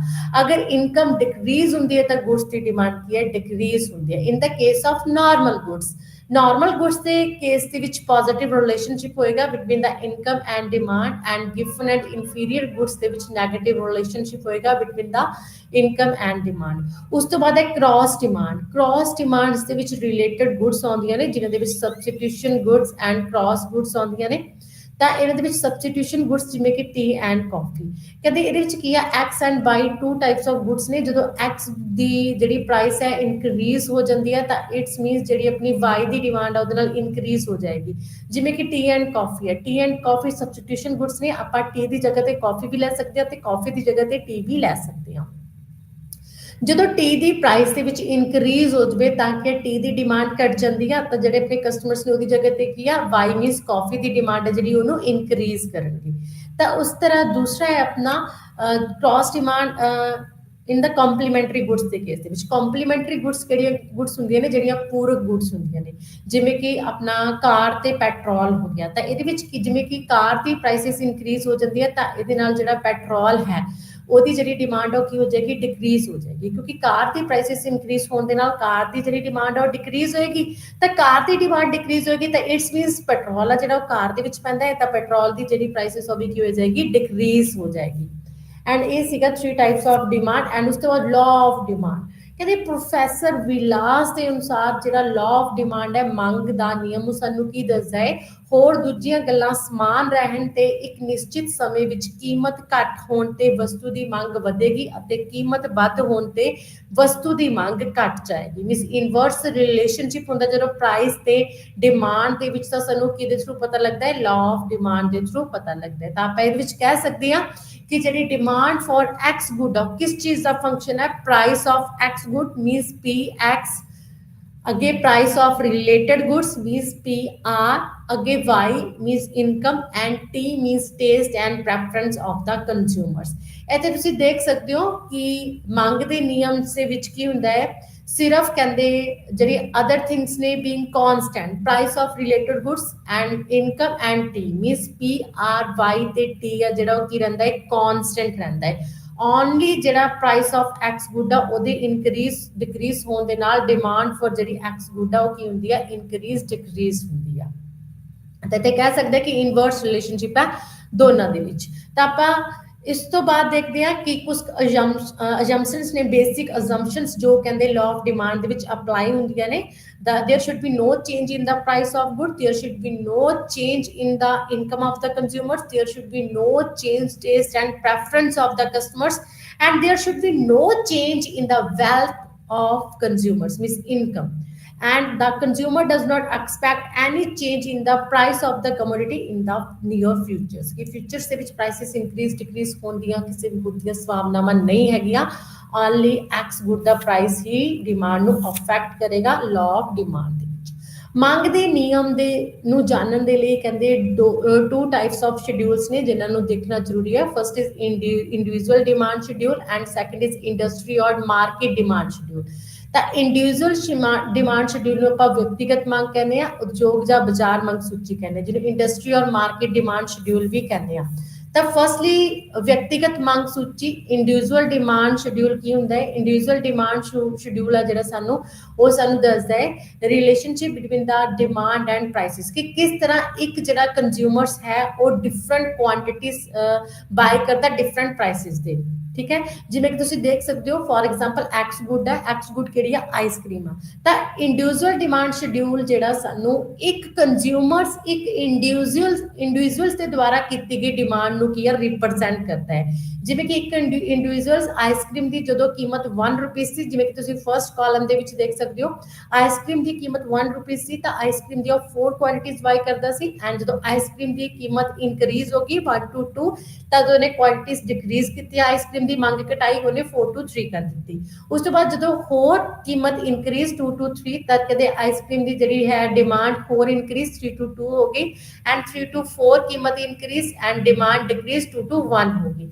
ਇਸ ਤਰ੍ਹਾਂ ਇੱਕ ਇੰਡੀਵਿਜੂਅਲਸ ਇੱਕ ਕੰਜ਼ਿਊਮਰਸ ਦੀ ਡਿਮਾਂਡ ਕਹਿੰਦੇ ਅਫੈਕਟ ਕਰੇਗੀ ਪ੍ਰਾਈਸ ਦੇ ਥਰੂ ਜਿਵੇਂ ਜਿਵੇਂ ਪ੍ਰਾਈਸਿਸ ਇਨਕਰੀਜ਼ ਹੋਏਗਾ ਇੱਕ ਕੰਜ਼ਿਊਮਰਸ ਦੇ ਥਰੂ ਡਿਮਾਂਡ ਇਨਕਰੀਜ਼ ਹੋਏਗੀ ਅਗਰ ਪ੍ਰਾਈਸਿਸ ਇਨਕਰੀਜ਼ ਹੋਏਗਾ ਤਾਂ ਇੱਕ ਕੰਜ਼ਿਊਮਰਸ ਦੇ ਥਰੂ ਡਿਮਾਂਡ ਡਿਕਰੀਜ਼ ਹੋਏਗੀ ਤਾਂ ਕੰਜ਼ਿਊਮਰ ਡਿਮਾਂਡ ਸ਼ਡਿਊਲ ਇੱਕ ਕੰਜ਼ਿਊਮਰਸ ਦੀ ਜਿਹੜੀ ਡਿਮਾਂਡ ਹੈ ਡਿਫਰੈਂਟ ਪ੍ਰਾਈਸਿਸ ਤੇ ਉਹ ਦਿਖਾਉਂਦਾ ਹੈ ਸੈਕੰਡ ਇਜ਼ ਅ ਬਾਜ਼ਾਰ ਮੰਗ ਸੂਚੀ ਜਿਹਨੂੰ ਆਪਾਂ ਮਾਰਕੀਟ ਡਿਮਾਂਡ ਸ਼ਡਿਊਲ ਵੀ ਕਹਿੰਦੇ ਆ ਮਾਰਕੀਟ ਡਿਮਾਂਡ ਸ਼ਡਿਊਲ ਸਾਨੂੰ ਮਾਰਕੀਟ ਦੇ ਵਿੱਚ ਜਿੰਨੇ ਸਾਰੇ ਕੰਜ਼ਿਊਮਰਸ ਨੇ ਜਿੰਨੇ ਸਾਰੇ ਇੰਡੀਵਿਜੂਅਲਸ ਨੇ ਉਹਨਾਂ ਦੀ ਟੋਟਲ ਡਿਮਾਂਡ ਦੇ ਬਾਰੇ ਦੱਸਦਾ ਹੈ ਕਿ ਟੋਟਲ ਡਿਮਾਂਡ ਸਾਰੇ ਕੰਜ਼ਿਊਮਰਸ ਦੇ ਥਰੂ ਮਾਰਕੀਟ ਦੇ ਵਿੱਚ ਕਿੰਨੀ ਹੈ ਡਿਫਰੈਂਟ ਪ੍ਰਾਈਸਿਸ ਤੇ ਜਿਵੇਂ ਕਿ ਤੁਸੀਂ ਇੱਥੇ ਦੇਖ ਸਕਦੇ ਹੋ ਇੱਥੇ ਇਸ ਡਾਇਗਰਾਮ ਸ਼ਡਿਊਲ ਦੇ ਵਿੱਚ ਕੀ ਦਿਖਾਇਆ ਹੈ ਕਿ ਮੰਨ ਲਓ ਮਾਰਕੀਟ ਦੇ ਵਿੱਚ ਓਨਲੀ ਕੀ ਨੇ 2 ਕੰਜ਼ਿਊਮਰਸ ਨੇ ਤੇ 2 ਕੰਜ਼ਿਊਮਰਸ ਦੀ ਟੋਟਲ ਡਿਮਾਂਡ ਕਹਿੰਦੇ ਮਾਰਕੀਟ ਡਿਮਾਂਡ ਜਾਂ ਇੰਡਸਟਰੀ ਡਿਮਾਂਡ ਦਿਖਾਉਂਦੀ ਹੈ ਜਿਵੇਂ ਕਿ ਇੱਥੇ ਵਸਤੂ X ਦੀ ਕੀਮਤ ਦਿਖਾਈ ਹੋਈ ਆ 1 2 3 4 ਜੋ ਇਨਕਰੀਜ਼ ਹੋ ਰਹੀ ਹੈ and A consumers the demand and B consumers the demand and ਉਸ ਤੋਂ ਬਾਅਦ ਟੋਟਲ ਡਿਮਾਂਡ ਬਾਜ਼ਾਰ ਮੰਗ ਦਿਖਾਈ ਹੋਈ ਆ ਤਾਂ A ਕੰਜ਼ਿਊਮਰਸ ਦੀ ਜਿਹੜੀ ਡਿਮਾਂਡ ਹੈ ਤਾਂ ਉਹ ਕਿੰਨੀ ਹੈ ਜਦੋਂ ਪ੍ਰਾਈਸਿਸ ਗੁੱਡਸ ਦਾ 1 ਸੀਗਾ ਤਾਂ A ਕੰਜ਼ਿਊਮਰਸ 4 ਡਿਮਾਂਡ ਕਰਦਾ ਸੀ ਜਦੋਂ ਪ੍ਰਾਈਸ 2 ਸੀਗਾ ਤਾਂ A ਕੰਜ਼ਿਊਮਰਸ 3 ਐਂਡ ਜਿਵੇਂ ਜਿਵੇਂ ਪ੍ਰਾਈਸਿਸ ਇਨਕਰੀਜ਼ ਹੁੰਦਾ ਤਾਂ ਕੰਜ਼ਿਊਮਰਸ ਦੀ ਡਿਮਾਂਡ ਕੀ ਹੋ ਰਹੀ ਹੈ ਡਿਕਰੀਜ਼ ਹੋ ਰਹੀ ਹੈ A ਦੀ ਤੇ ਦੂਸਰੀ ਤਰਫ B ਕੰਜ਼ਿਊਮਰਸ ਦੀ ਵੀ ਜਿਵੇਂ ਜਿਵੇਂ prices increase price 1 and demand B consumers the 5 and ਜਦੋਂ 2 ਪ੍ਰਾਈਸਿਸ ਇਨਕਰੀਜ਼ ਤਾਂ B ਕੰਜ਼ਿਊਮਰਸ ਦੇ ਦੁਆਰਾ ਡਿਮਾਂਡ ਡਿਕਰੀਜ਼ 4 ਐਂਡ ਜਦੋਂ ਪ੍ਰਾਈਸ 4 ਇਨਕਰੀਜ਼ 3 ਤਾਂ B consumers the demand decrease 4 to 3 and ਫਿਰ price increase 3 to 4 and demand decrease 3 to 2 ਤਾਂ ਇਸ ਤਰ੍ਹਾਂ ਕੀ ਹੈ ਟੋਟਲ ਜਿਹੜੀ ਹੈ ਡਿਮਾਂਡ ਮਾਰਕੀਟ ਦੀ ਤਾਂ ਉਹ ਕਿਸ ਤਰ੍ਹਾਂ ਦੇਖਾਂਗੇ ਅਸੀਂ A ਤੇ B ਕੰਜ਼ਿਊਮਰਸ ਦੀ ਡਿਮਾਂਡ ਦਾ ਕੀ ਕਰਾਂਗੇ ਪਲੱਸ ਕਰਾਂਗੇ ਤਾਂ ਬਾਜ਼ਾਰ ਮੰਗ ਸਾਡੀ A consumer the demand plus B consumers the demand 4 + 5 3 + 4 2 + 3 1 + 2 9 7 5 3 ਹੋਏਗੀ ਜੋ ਸਾਰੇ ਇੰਡੀਵਿਜੂਅਲਸ ਦੀ ਮਾਰਕੀਟ ਦੇ ਵਿੱਚ ਕੀ ਹੈ ਡਿਮਾਂਡ ਨੂੰ ਦਿਖਾ ਰਿਹਾ ਹੈ ਐਂਡ ਦ ਨੈਕਸਟ ਇਜ਼ ਵਿਅਕਤੀਗਤ ਮੰਗ ਵਕਰ ਤਾਂ ਜਿਹੜਾ ਵਿਅਕਤੀਗਤ ਮੰਗ ਵਕਰ ਹੈ ਜਿਹਨੂੰ ਆਪਾਂ ਇੰਡੀਵਿਜੂਅਲ ਡਿਮਾਂਡ ਕਰਵ ਕਹਿੰਦੇ ਆ ਮੋਸਟਲੀ ਡਿਮਾਂਡ ਕਰਵ ਕੀ ਹੁੰਦਾ ਹੈ ਇਹ ਹੁੰਦਾ ਹੈ ਗ੍ਰਾਫਿਕ ਰਿਪਰੈਜ਼ੈਂਟੇਸ਼ਨਸ ਡਾਇਗਰਾਮ ਗ੍ਰਾਫਿਕ ਰਿਪਰੈਜ਼ੈਂਟੇਸ਼ਨ ਕਿਸ ਚੀਜ਼ ਦੀ ਸ਼ਡਿਊਲ ਦੀ ਕਹਿੰਦੇ ਡਿਮਾਂਡ ਸ਼ਡਿਊਲ ਨੂੰ ਗ੍ਰਾਫਿਕ ਵੇ ਨਾਲ ਰਿਪਰੈਜ਼ੈਂਟ ਕਰਨ ਨੂੰ ਕੀ ਕਹਿੰਦੇ ਆਪਾਂ ਡਿਮਾਂਡ ਕਰਵ ਕਹਿੰਦੇ ਆ ਡਿਮਾਂਡ ਠੀਕ ਹੈ ਡਿਮਾਂਡ ਸ਼ਡਿਊਲ ਨੂੰ ਗ੍ਰਾਫਿਕ ਵੇ ਦੇ ਨਾਲ ਰਿਪਰੈਜ਼ੈਂਟ ਕਰਵ ਨੂੰ ਆਪਾਂ ਡਿਮਾਂਡ ਕਰਵ ਕਹਿੰਦੇ ਆ ਤਾਂ ਡਿਮਾਂਡ ਕਰਵ ਕੀ ਦੱਸਦੀ ਆ ਸਾਨੂੰ ਸ਼ੋ ਕਰਦੀ ਆ different relationship between the price and quantity demanded ਕਿ ਪ੍ਰਾਈਸ ਤੇ ਕੁਆਂਟੀਟੀ ਡਿਮਾਂਡਡ ਦੇ ਵਿੱਚ ਕੀ ਰਿਲੇਸ਼ਨਸ਼ਿਪ ਹੈ ਐਂਡ ਦਾ ਫਰਸਟ ਹੈ ਇੰਡੀਵਿਜੂਅਲ ਡਿਮਾਂਡ ਕਰਵ ਤਾਂ individual demand curve is a curve that show different quantities of a commodity demanded by an individual consumer say at a different prices ਜਿਵੇਂ ਕਿ ਵਿਅਕਤੀਗਤ ਮੰਗ ਵਕਰ ਸਾਨੂੰ ਦੱਸ ਰਿਹਾ ਹੈ ਕਿ ਇੱਕ ਕੰਜ਼ਿਊਮਰਸ ਕਹਿੰਦੇ ਡਿਫਰੈਂਟ ਪ੍ਰਾਈਸਿਸ ਤੇ ਕਿਸ ਤਰ੍ਹਾਂ ਕਿਸੇ ਇੱਕ ਕਮੋਡਿਟੀ ਦੇ ਡਿਫਰੈਂਟ ਜਿਹੜੇ ਕੁਆਂਟੀਟੀਜ਼ ਨੇ ਉਹਨਾਂ ਨੂੰ ਬਾਈ ਕਰਦਾ ਹੈ ਤਾਂ ਇੱਥੇ ਉਹ ਐਕਸ ਅਕਸ਼ ਤੇ ਕੁਆਂਟੀਟੀ ਡਿਮਾਂਡਡ ਲਿਖਿਆ ਹੋਇਆ ਹੈ ਐਂਡ ਉਹ ਵਾਈ ਤੇ ਪ੍ਰਾਈਸ ਦਿਖਾਇਆ ਹੋਇਆ ਹੈ ਤੇ ਇੱਕ ਕੰਜ਼ਿਊਮਰਸ ਦੇ ਦੁਆਰਾ ਇੰਡੀਵਿਜੂਅਲ ਡਿਮਾਂਡ ਕਰਵ ਦਿਖਾਈ ਹੋਈ ਹੈ ਜੋ ਰਿਲੇਸ਼ਨਸ਼ਿਪ ਪ੍ਰਾਈਸ ਤੇ ਕੁਆਂਟੀਟੀ ਡਿਮਾਂਡਡ ਦੇ ਵਿੱਚ ਦਿਖਾ ਰਹੀ ਹੈ ਜੋ ਇੱਕ ਕੰਜ਼ਿਊਮਰ ਡਿਮਾਂਡ ਕਰਦਾ ਹੈ ਤਾਂ ਇੰਡੀਵਿਜੂਅਲ ਡਿਮਾਂਡ ਕਰਵ ਕੀ ਲੈਫਟ ਰਾਈਟ ਡਾਊਨਵਰਡ ਹੈ ਜੋ ਇਨਵਰਸ ਰਿਲੇਸ਼ਨਸ਼ਿਪ ਦਿਖਾ ਰਿਹਾ ਹੈ between the price and quantities demanded ਤੁਸੀਂ ਦੇਖ ਸਕਦੇ ਹੋ ਕਿ ਜਦੋਂ अपना प्राइस 100 ਸੀਗਾ ਕਿਸੇ ਵੀ ਐਕਸ ਕਮੋਡਿਟੀ ਦਾ ਤਾਂ ਐਕਸ ਕਮੋਡਿਟੀ ਦੀ ਡਿਮਾਂਡ ਕਿੰਨੀ ਸੀ 5 ਸੀ 5 ਯੂਨਿਟਸ ਇੱਕ ਇੰਡੀਵਿਜੂਅਲਸ ਬਾਈ ਕਰਦਾ ਸੀ ਜਦੋਂ ਪ੍ਰਾਈਸਿਸ ਇਨਕਰੀਜ਼ ਹੋ ਗਿਆ 100 to 120 ਤੱਕ ਕੰਜ਼ਿਊਮਰਸ ਨੇ ਡਿਮਾਂਡ ਘਟਾਤੀ ਉਹਨੇ 5 to 4 ਯੂਨਿਟ ਨੂੰ ਉਹ ਬਾਏ ਕੀਤਾ, ਉਹਦੀ ਡਿਮਾਂਡ ਕੀਤੀ। ਐਂਡ ਅਗਰ ਪ੍ਰਾਈਸਿਸ ਹੋਰ ਇਨਕਰੀਜ਼ ਹੋ ਜਾਂਦੀ ਆ 120 to 150 ਤਾਂ ਕੰਜ਼ਿਊਮਰਸ ਹੋਰ ਯੂਨਿਟਸ ਦੀ ਡਿਮਾਂਡ ਘਟਾਏਗਾ, ਉਹ 4 to 3 ਕਰ ਦੇਗਾ। ਐਂਡ ਪ੍ਰਾਈਸਿਸ ਹੋਰ increase 150 to 180 consumers the demand ਹੋਰ ਡਿਕਰੀਜ਼ ਹੋ ਜਾਏਗੀ। ਜਿਵੇਂ ਜਿਵੇਂ ਪ੍ਰਾਈਸਿਸ ਇਨਕਰੀਜ਼ ਹੋਏਗਾ ਕੰਜ਼ਿਊਮਰਸ ਦੀ ਜਿਹੜੀ ਡਿਮਾਂਡ ਹੈ ਇੰਡੀਵਿਜੂਅਲ ਡਿਮਾਂਡ ਉਹ ਕਿੰਨੀ ਹੁੰਦੀ ਜਾਏਗੀ, ਡਿਕਰੀਜ਼ ਹੁੰਦੀ ਜਾਏਗੀ। ਐਂਡ ਦ ਨੈਕਸਟ ਇਜ਼ ਬਾਜ਼ਾਰ ਮੰਗ ਵਕਰ, ਜਿਹਨੂੰ ਆਪਾਂ ਮਾਰਕੀਟ ਡਿਮਾਂਡ ਕਰਵ ਕਹਿੰਦੇ ਆ। ਤਾਂ ਬਾਜ਼ਾਰ ਮੰਗ ਵਕਰ ਕੀ ਹੈ, ਇਹ ਵੀ ਮਾਰਕੀਟ ਸ਼ਡਿਊਲ ਨੂੰ ਗ੍ਰਾਫਿਕ ਵੇ ਦੇ ਨਾਲ ਜਿਹੜਾ ਹੈ ਆਪਣਾ ਮਾਰਕੀਟ ਡਿਮਾਂਡ ਕਰਵ ਰਿਪਰੈਜ਼ੈਂਟ ਕਰਦਾ ਹੈ। ਤਾਂ ਇਹਦੇ ਵਿੱਚ ਮਾਰਕੀਟ ਦੇ ਵਿੱਚ ਸਾਰੇ ਇੰਡੀਵਿਜੂਅਲਸ ਦੀ ਡਿਮਾਂਡ ਦਿਖਾਈ ਹੋਈ ਹੈ ਡਿਫਰੈਂਟ ਪ੍ਰਾਈਸਿਸ ਤੇ। ਤਾਂ ਤੁਸੀਂ ਦੇਖ ਸਕਦੇ ਹੋ ਉਹ ਐਕਸ ਅਕਸ਼ ਤੇ ਕੁਆਂਟੀਟੀ ਡਿਮਾਂਡਡ ਹੈ ਐਂਡ ਉਹ ਵਾਈ ਤੇ ਪ੍ਰਾਈਸ ਸ਼ੋ ਕੀਤਾ ਗਿਆ। ਤੇ ਮਾਰਕੀਟ ਡਿਮਾਂਡ ਕਰਵ ਵੀ ਲੈਫਟ ਰਾਈਟ ਡਾਊਨਵਰਡ ਹੈ, ਜੋ ਮਾਰਕੀਟ ਦੇ ਵਿੱਚ ਸਾਰੇ ਇੰਡੀਵਿਜੂਅਲਸ ਦੀ ਡਿਮਾਂਡ ਤੇ ਪ੍ਰਾਈਸ ਦੇ ਵਿੱਚ ਇਨਵਰਸ ਰਿਲੇਸ਼ਨਸ਼ਿਪ ਸ਼ੋ ਕਰ ਰਿਹਾ ਹੈ। ਤਾਂ ਤੁਸੀਂ ਇੱਥੇ ਦੇਖ ਸਕਦੇ ਹੋ ਕਿ ਜਦੋਂ ਪ੍ਰਾਈਸ 20 ਸੀਗਾ ਤਾਂ ਸਾਰੇ ਜਿਹੜੇ ਇੰਡੀਵਿਜੂਅਲਸ ਦੇ ਦੁਆਰਾ demand total demand means market demand ਕਿੰਨੀ ਸੀਗੀ 30 ਸੀਗੀ। ਜਦੋਂ ਪ੍ਰਾਈਸਿਸ ਇੰਕਰੀਜ਼ ਹੋ ਗਿਆ 20 to 40 ਤਾਂ ਮਾਰਕੀਟ ਡਿਮਾਂਡ ਕੱਟ ਕੇ ਕਿੰਨੀ ਹੋ ਗਈ, ਟੋਟਲ ਡਿਮਾਂਡ 30 to 25 ਹੋ ਗਈ। ਅਗਰ ਪ੍ਰਾਈਸਿਸ ਹੋਰ ਇੰਕਰੀਜ਼ 40 to 60 ਤਾਂ ਡਿਮਾਂਡ ਹੋਰ ਇੰਕਰੀਜ਼ ਹੋ ਜਾਏ ਡਿਕਰੀਜ਼, ਸਾਨੂੰ ਉਸ ਤੋਂ ਕੀ ਮਿਲਦੀ ਆ, ਸੈਟਿਸਫੈਕਸ਼ਨ ਮਿਲਦੀ ਆ। ਤਾਂ ਉਹ ਸੈਟਿਸਫੈਕਸ਼ਨ ਕੀ ਹੁੰਦੀ ਹੈ, ਯੂਟਿਲਿਟੀ ਹੁੰਦੀ ਆ। ਤਾਂ ਜਿਵੇਂ ਜਿਵੇਂ ਅਸੀਂ ਕਿਸੇ ਚੀਜ਼ ਦਾ ਲੋੜ ਤੋਂ ਵੱਧ ਯੂਜ਼ ਕਰਦੇ ਹਾਂ ਜਾਂ ਦੁਬਾਰਾ ਤੋਂ ਦੁਬਾਰਾ ਇੱਕੋ ਚੀਜ਼ ਨੂੰ ਆਪਾਂ ਯੂਜ਼ ਕਰੀ ਜਾਂਦੇ ਹਾਂ ਤਾਂ ਉਹ ਤੋਂ ਮਿਲਣ ਵਾਲੀ ਜਿਹੜੀ ਯੂਟਿਲਿਟੀ ਉਹ ਸਾਡੀ ਕੀ ਹੁੰਦੀ ਜਾਂਦੀ ਹੈ, ਡਿਮਿਨਿਸ਼ਿੰਗ ਹੁੰਦੀ ਹੈ। Law of diminishing marginal utility ਹੈ ਜਿਹੜਾ ਅਪਲਾਈ ਹੁੰਦਾ ਹੈ। ਜਿਵੇਂ ਕਿ ਫੋਰ ਐਗਜ਼ਾਮਪਲ ਕਿ ਆਪਾਂ ਵਾਟਰ, ਆਪਾਂ ਨੂੰ ਪਿਆਸ ਲੱਗੀ, ਆਪਾਂ ਫਸਟ ਕਲਾਸ ਵਾਟਰ ਦਾ ਲੈਂਦੇ ਹਾਂ, ਆਪਣੀ ਪਿਆਸ ਬੁਝਦੀ ਆ, ਆਪਾਂ ਨੂੰ ਸੈਟਿਸਫੈਕਸ਼ਨ ਜ਼ਿਆਦਾ ਮਿਲਦੀ ਹੈ, ਯੂਟਿਲਿਟੀ ਜ਼ਿਆਦਾ ਮਿਲਦੀ ਹੈ। ਤੇ ਸੈਕੰਡ ਕਲਾਸ ਲਵਾਂਗੇ ਤਾਂ ਉਸ ਤੋਂ ਘੱਟ ਯੂਟਿਲਿਟੀ ਮਿਲੇਗੀ, ਉਨੀ ਸੈਟਿਸਫੈਕਸ਼ਨ ਨਹੀਂ ਮਿਲੇਗੀ ਜਿੰਨੀ ਪਹਿਲੀ ਤੋਂ ਮਿਲੀ ਆ, ਕਿਉਂਕਿ ਮੇਰੀ ਪਿਆਸ ਬੁਝ ਗਈ ਹੈ। ਐਂਡ ਥਰਡ ਲਵਾਂਗੇ ਉਸ ਤੋਂ ਘੱਟ ਮਿਲੇਗੀ, ਐਂਡ ਫੋਰਥ ਲਵਾਂਗੇ ਤਾਂ ਯੂਟਿਲਿਟੀ 0 ਵੀ ਹੋ ਸਕਦੀ ਹੈ, ਐਂਡ ਫਿਫਥ ਲਵਾਂਗੇ ਤਾਂ ਯੂਟਿਲਿਟੀ ਨੈਗੇਟਿਵ ਵੀ ਹੋ ਸਕਦੀ ਆ। ਕਹਿੰਦੇ law of diminishing marginal utility apply ਹੁੰਦਾ ਹੈ ਜਦੋਂ ਕਿਸੇ ਚੀਜ਼ ਦਾ ਵਾਰ-ਵਾਰ ਯੂਜ਼ ਕਰਦੇ ਜਾਂਦੇ ਆ ਤਾਂ ਉਸ ਤੋਂ ਮਿਲਣ ਵਾਲੀ ਸੰਤੁਸ਼ਟੀ ਮੀਨਸ ਸੈਟਿਸਫੈਕਸ਼ਨ, ਤੁਸ਼ਟੀਗੁਣ ਯੂਟਿਲਿਟੀ ਡਿਕਰੀਜ਼ ਹੁੰਦੀ ਜਾਂਦੀ ਆ, ਜਿਹਦੇ ਕਰਕੇ ਆਪਾਂ ਉਸ ਚੀਜ਼ ਦੀ ਡਿਮਾਂਡ ਨੂੰ ਕੀ ਘਟਾ ਦਿੰਦੇ ਆ, ਘਟਾਉਣੀ ਸਟਾਰਟ ਕਰ ਦਿੰਦੇ ਆ। ਆਪਾਂ ਕਿਸੇ ਵੀ ਚੀਜ਼ ਨੂੰ ਉਦੋਂ ਤੱਕ ਯੂਜ਼ ਕਰਾਂਗੇ ਜਾਂ ਡਿਮਾਂਡ ਕਰਾਂਗੇ ਉਸ ਚੀਜ਼ ਦੀ ਜਿੰਨੀ ਆਪਾਂ ਉਸ ਚੀਜ਼ ਦੇ ਲਈ ਪੇਮੈਂਟ ਕਰ ਰਹੇ ਹਾਂ, ਪ੍ਰਾਈਸ ਪੇ ਕਰ ਰਹੇ ਹਾਂ, ਉਸਦੇ ਜਿੱਥੋਂ ਤੱਕ ਸਾਨੂੰ ਇਕੁਅਲ ਮਾਰਜਨਲ ਯੂਟਿਲਿਟੀ ਮਿਲ ਰਹੀ ਆ, price equal to equal marginal utility, ਉੱਥੋਂ ਤੱਕ ਆਪਾਂ ਕਿਸੇ ਚੀਜ਼ ਦੀ ਡਿਮਾਂਡ ਕਰਾਂਗੇ। ਅਗਰ ਸਾਨੂੰ ਪ੍ਰਾਈਸ ਜਿੰਨਾ ਅਸੀਂ ਪੇ ਕਰ ਰਹੇ ਹਾਂ ਕਿਸੇ ਚੀਜ਼ ਦੇ ਲਈ ਤੇ ਜਿੰਨੀ ਉਸ ਤੋਂ ਯੂਟਿਲਿਟੀ ਮਿਲ ਰਹੀ ਹੈ ਚੀਜ਼ ਤੋਂ, ਪ੍ਰਾਈਸ ਤੋਂ ਯੂਟਿਲਿਟੀ ਘੱਟ ਹੈ ਤਾਂ ਆਪਾਂ ਉਸ ਚੀਜ਼ ਦੀ ਡਿਮਾਂਡ ਨਹੀਂ ਕਰਾਂਗੇ। ਨੈਕਸਟ ਇਜ਼ ਆਮਦਨ ਪ੍ਰਭਾਵ, ਇਨਕਮ ਇਫੈਕਟ। ਕਹਿੰਦੇ ਜਿਹੜਾ ਆਮਦਨ ਹੈ, ਆਮਦਨ ਦੇ ਕਰਕੇ ਵੀ ਜਿਹੜੀ ਆਪਣੀ ਡਿਮਾਂਡ ਹੈ ਉਹ ਇਨਕਰੀਜ਼ ਡਿਕਰੀਜ਼ ਹੁੰਦੀ ਆ। ਇਨਕਮ ਇਫੈਕਟ ਦੇ ਵਿੱਚ ਕੀ ਆ, ਕਹਿੰਦੇ in the case of inferior and Giffen goods, ਕਹਿੰਦੇ ਅਗਰ ਤਾਂ ਨਾਰਮਲ ਗੁਡਸ ਨੇ ਤਾਂ ਉਹਨਾਂ ਤੇ ਇਨਕਮ ਇਫੈਕਟ ਪੋਜ਼ਿਟਿਵ ਹੁੰਦਾ ਹੈ, ਮੀਨਸ ਇਨਕਮ ਵਧਣ ਦੇ ਨਾਲ ਡਿਮਾਂਡ ਵੱਧਦੀ ਹੈ, ਇਨਕਮ ਘਟਣ ਦੇ ਨਾਲ ਘਟਦੀ ਹੈ ਇਨ the case of normal goods. ਲੇਕਿਨ ਅਗਰ ਕਹਿੰਦੇ ਗਿਫਨ ਤੇ ਇਨਫੀਰੀਅਰ ਗੁਡਸ ਮੀਨਸ ਜਿਹੜੀਆਂ ਘਟੀਆ ਕਿਸਮ ਦੀਆਂ ਵਸਤੂਆਂ ਨੇ ਉਹਨਾਂ ਦੇ ਵਿੱਚ ਕੀ ਆ, ਇਨਵਰਸ ਰਿਲੇਸ਼ਨਸ਼ਿਪ ਹੁੰਦਾ ਹੈ ਇਨਕਮ ਤੇ ਡਿਮਾਂਡ ਦੇ ਵਿੱਚ। ਅਗਰ ਤਾਂ ਕਹਿੰਦੇ ਆਪਣੀ ਇਨਕਮ ਵੱਧਦੀ ਹੈ ਤਾਂ ਇਨਫੀਰੀਅਰ ਤੇ ਗਿਫਨ ਗੁਡਸ ਦੀ ਡਿਮਾਂਡ ਘਟਦੀ ਆ, ਅਗਰ ਆਪਣੀ ਇਨਕਮ ਘਟਦੀ ਆ ਤਾਂ ਇਨਫੀਰੀਅਰ ਤੇ ਗਿਫਨ ਗੁਡਸ ਦੀ ਡਿਮਾਂਡ ਵੱਧਦੀ ਆ। ਆਮਦਨ ਪ੍ਰਭਾਵ ਦੇ ਵਿੱਚ ਇਨ ਦਾ ਕੇਸ ਆਫ ਬੈਬਲਨ ਗੁਡਸ ਜਾਂ ਡਿਸਟਿੰਕਸ਼ਨ ਗੁਡਸ ਜਿਨ੍ਹਾਂ ਤੇ ਆਮਦਨ ਪ੍ਰਭਾਵ ਕੀ ਹੁੰਦਾ, ਪੋਜ਼ਿਟਿਵ ਹੁੰਦਾ। ਆਮਦਨ ਵਧਣ ਦੇ ਨਾਲ ਆਪਣੀ ਡਿਮਾਂਡ ਵੱਧਦੀ ਹੈ ਤੇ ਆਮਦਨ ਘਟਣ ਦੇ ਨਾਲ ਡਿਮਾਂਡ ਘਟਦੀ ਹੈ, ਜਿਵੇਂ ਕਿ diamond and silver. And the next is a ਪ੍ਰਤਿਸਥਾਪਨ ਪ੍ਰਭਾਵ, ਜਿਹਨਾਂ ਨੂੰ ਸਬਸਟੀਟਿਊਸ਼ਨ ਗੁਡਸ ਕਹਿੰਦੇ ਆ। ਅਗਰ ਸਬਸਟੀਟਿਊਸ਼ਨ ਗੁਡਸ ਹੈ ਤਾਂ ਉਸ ਕੇਸ ਦੇ ਵਿੱਚ ਵੀ ਜਿਹੜੀ ਆਪਣੀ ਡਿਮਾਂਡ ਆ ਲੈਫਟ ਰਾਈਟ ਕੀ ਹੋਗੀ, ਡਾਊਨਵਰਡ ਹੋਏਗੀ ਡਿਮਾਂਡ ਦਾ, ਕਿਉਂਕਿ ਸਬਸਟੀਟਿਊਸ਼ਨ ਗੁਡਸ ਜਿਵੇਂ ਕਿ ਟੀ ਐਂਡ ਕਾਫੀ, ਅਗਰ ਕਹਿੰਦੇ ਇੱਕ ਗੁਡ ਦਾ ਜਿਹੜਾ ਪ੍ਰਾਈਸਿਸ ਹੈ ਇਨਕਰੀਜ਼ ਹੋ ਜਾਂਦਾ ਤਾਂ ਉਹਦੇ ਨਾਲ ਜਿਹੜਾ ਹੈ ਦੂਸਰੀ ਗੁਡ ਦੀ ਜਿਹੜੀ ਹੈ ਡਿਮਾਂਡ ਡਿਕਰੀਜ਼ ਹੋ ਜਾਂਦੀ ਆ। ਤਾਂ ਇੱਕ ਗੁਡ ਦੀ ਜਦੋਂ ਹੈ ਆਪਣਾ ਜਦੋਂ ਇੱਕ ਗੁਡ ਦਾ ਪ੍ਰਾਈਸ ਜਿਵੇਂ ਕਿ ਟੀ ਦਾ ਪ੍ਰਾਈਸਿਸ ਇਨਕਰੀਜ਼ ਹੋ ਗਿਆ ਤਾਂ ਇਸ ਨਾਲ ਟੀ ਦੀ ਡਿਮਾਂਡ ਡਿਕਰੀਜ਼ ਹੋ ਜਾਏਗੀ, ਤਾਂ ਇਹਦਾ ਸਬਸਟੀਟਿਊਸ਼ਨ ਗੁਡਸ ਹੈ ਜਿਵੇਂ ਕਿ ਕਾਫੀ ਤਾਂ ਉਹਦੀ ਡਿਮਾਂਡ ਇਨਕਰੀਜ਼ ਹੋ ਜਾਏਗੀ। ਅਗਰ ਦੂਸਰੀ ਤਰਫ ਕਾਫੀ ਹੈ, ਕਾਫੀ ਦਾ ਪ੍ਰਾਈਸਿਸ ਇਨਕਰੀਜ਼ ਹੋਣ ਦੇ ਨਾਲ ਕਾਫੀ ਦਾ ਪ੍ਰਾਈਸ ਅਗਰ ਡਿਕਰੀਜ਼ ਹੋ ਜਾਂਦਾ ਹੈ ਤਾਂ ਟੀ ਵਾਲੇ ਕਸਟਮਰਸ ਟੀ ਦੀ ਡਿਮਾਂਡ ਛੱਡ ਕੇ ਕਾਫੀ ਦੀ ਡਿਮਾਂਡ ਕਰਨਗੇ, ਕਿਉਂਕਿ ਟੀ ਦੇ ਪ੍ਰਾਈਸਿਸ ਜ਼ਿਆਦਾ ਨੇ, ਉਹਨਾਂ ਦੇ ਕੰਪੈਰੀਜ਼ਨ ਕਾਫੀ ਦੇ ਪ੍ਰਾਈਸਿਸ ਘੱਟ ਗਏ ਨੇ, ਤਾਂ ਕਾਫੀ ਦੀ ਡਿਮਾਂਡ ਇਨਕਰੀਜ਼ ਹੋਏਗੀ ਤੇ ਟੀ ਦੀ ਡਿਮਾਂਡ ਡਿਕਰੀਜ਼ ਹੋਏਗੀ। And the next is the ਨਵੇਂ ਉਪਭੋਗ, ਜਿਨਕੇ ਨਿਊ ਕੰਜ਼ਿਊਮਰਸ, ਜਿਹੜੇ ਨਵੇਂ ਉਪਭੋਗ ਨੇ ਉਹਨਾਂ ਦੇ ਥਰੂ ਵੀ ਜਿਹੜਾ ਹੈ ਆਪਣਾ ਅਫੈਕਟ ਪੈਂਦਾ ਹੈ ਗਰੁੱਪ ਆਫ ਕੰਜ਼ਿਊਮਰਸ ਦਾ। ਜਿਵੇਂ ਕਿ ਅਗਰ ਕਿਸੇ ਵੀ ਜਿਹੜਾ ਹੈ ਕਮੋਡਿਟੀ ਦੇ ਪ੍ਰਾਈਸਿਸ ਜ਼ਿਆਦਾ ਨੇ ਤਾਂ ਪ੍ਰਾਈਸਿਸ ਜ਼ਿਆਦਾ ਹੋਣ ਕਰਕੇ ਕੀ ਹੁੰਦਾ ਹੈ ਜਿਹੜਾ ਆਪਣੇ ਡਿਮਾਂਡ ਕੀ ਹੁੰਦੀ ਹੈ ਘੱਟ ਹੁੰਦੀ ਹੈ ਕਿਸੇ ਵੀ ਪ੍ਰੋਡਕਟ ਦੀ। ਆ ਗਰੁੱਪ ਆਫ ਪੀਪਲਸ ਕੀ ਨਿਗਲੈਕਟ ਕਰਦੇ ਨੇ ਤਾਂ ਉਸ ਪ੍ਰੋਡਕਟਸ ਨੂੰ ਬਾਏ ਨਹੀਂ ਕਰਦੇ। ਲੇਕਿਨ ਅਚਾਨਕ ਹੀ ਅਗਰ ਉਸ ਪ੍ਰੋਡਕਟ ਦੀ ਪ੍ਰਾਈਸਿਸ ਡਿਕਰੀਜ਼ ਹੋ ਜਾਂਦੇ ਆ ਤਾਂ ਆ ਗਰੁੱਪ ਆਫ ਨਿਊ ਕੰਜ਼ਿਊਮਰਸ ਕੀ ਕਰਦੇ ਨੇ ਉਸ ਚੀਜ਼ ਦੀ ਡਿਮਾਂਡ ਕਰਦੇ ਨੇ ਜਿਹਦੇ ਕਰਕੇ ਡਿਮਾਂਡ ਇਨਕਰੀਜ਼ ਹੋ ਜਾਂਦੀ ਆ। ਐਂਡ ਵੱਖ-ਵੱਖ ਉਪਯੋਗ ਕਹਿੰਦੇ ਜਿਨ੍ਹਾਂ ਗੁੱਡਸ ਦੇ ਅਲਟਰਨੇਟਿਵ ਯੂਜ਼ਸ ਹੋਣ ਉਹਨਾਂ ਦੇ ਕੇਸ ਦੇ ਵਿੱਚ ਵੀ ਜਿਹੜੀ ਡਿਮਾਂਡ ਕਰਵ ਹੁੰਦੀ ਹੈ ਲੈਫਟ ਰਾਈਟ ਡਾਊਨਵਰਡ ਹੁੰਦੀ ਆ। ਤਾਂ ਵੱਖ-ਵੱਖ ਉਪਯੋਗ ਜਿਵੇਂ ਕਿ ਆਪਣਾ ਮਿਲਕ ਹੋ ਗਿਆ ਤਾਂ ਮਿਲਕ ਇੱਦਾਂ ਦਾ ਪ੍ਰੋਡਕਟ ਹੈ ਜਿਹਦੇ ਅਲਟਰਨੇਟਿਵ ਯੂਜ਼ਸ ਨੇ ਲਾਈਕ ਜਿਵੇਂ ਕਿ ਦੁੱਧ ਨੂੰ ਆਪਾਂ ਡਰਿੰਕ ਪੀਣ ਦੇ ਲਈ ਵੀ ਵਰਤ ਸਕਦੇ ਹਾਂ, ਚੀਜ਼ ਵੀ ਬਣਾ ਸਕਦੇ ਹਾਂ, ਕਰਡ ਵੀ ਬਣਾ ਸਕਦੇ ਹਾਂ, ਠੀਕ ਹੈ, ਮੱਖਣ, ਲੱਸੀ। ਤਾਂ ਆਪਾਂ ਦੁੱਧ ਦੇ ਕਈ ਤਰੀਕੇ ਨਾਲ ਦੁੱਧ ਨੂੰ ਯੂਜ਼ ਕਰ ਸਕਦੇ ਹਾਂ। ਤਾਂ ਜਿਨ੍ਹਾਂ ਦੇ ਯੂਜ਼ਸ ਜ਼ਿਆਦਾ ਨੇ ਤਾਂ ਉਹਨਾਂ ਦੇ ਪ੍ਰਾਈਸਿਸ ਜ਼ਿਆਦਾ ਹੋਣਗੇ ਤੇ ਉਹਨਾਂ ਦੀ ਜਿਹੜੀ ਡਿਮਾਂਡ ਉਹ ਕੀ ਹੋਏਗੀ ਘੱਟ ਹੋਏਗੀ।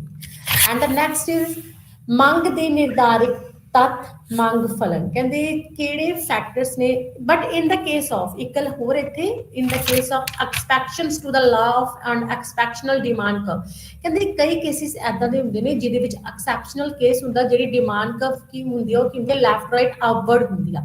ਇਨ the case of articles of distinction or Veblen goods ਵੈਬਲਨ goods ਤੇ ਜਿਹੜੀ ਆਪਣੀਆਂ ਡਿਸਟਿੰਕਸ਼ਨ ਗੁੱਡਸ ਨੇ ਉਹਨਾਂ ਦੇ ਕੇਸ ਦੇ ਵਿੱਚ ਜਿਹੜੀ ਹੈ ਆਪਣੀ demand curve left right positive ਹੁੰਦੀ ਆ। ਜਿਵੇਂ ਕਿ ਤੁਸੀਂ ਦੇਖ ਸਕਦੇ ਹੋ ਕਿ ਆਪਣਾ डायमंड हो गया, सिल्वर हो गया, गोल्ड हो गया तो इन्हां दी जिन्नी प्राइसेस इंक्रीज होंदी है तो उन्नी इन्हां दी डिमांड इंक्रीज होंदी है ते जिन्नी इन्हां दी प्राइसेस डिक्रीज होंदी है ने डिमांड डिक्रीज होंदी है। तो इस केस दे विच जिहड़ी अपनी डिमांड कब होंदी है लैफ्ट राइट अपवर्ड होंदी है पॉजिटिव होंदी है। ये एक्सेप्शनल केस ने। एंड द दूसरा केस इज द इग्नोरेंस कहते कई जिहड़े अपने कस्टमर्स ने उन्हां नूं इग्नोरेंस होंदी है उन्हां नूं लगदा है कि अगर किसी प्रोडक्ट की प्राइस घट है तो it's means A low quality product है, अगर प्राइस ज्यादा है तो it's means A high quality product है।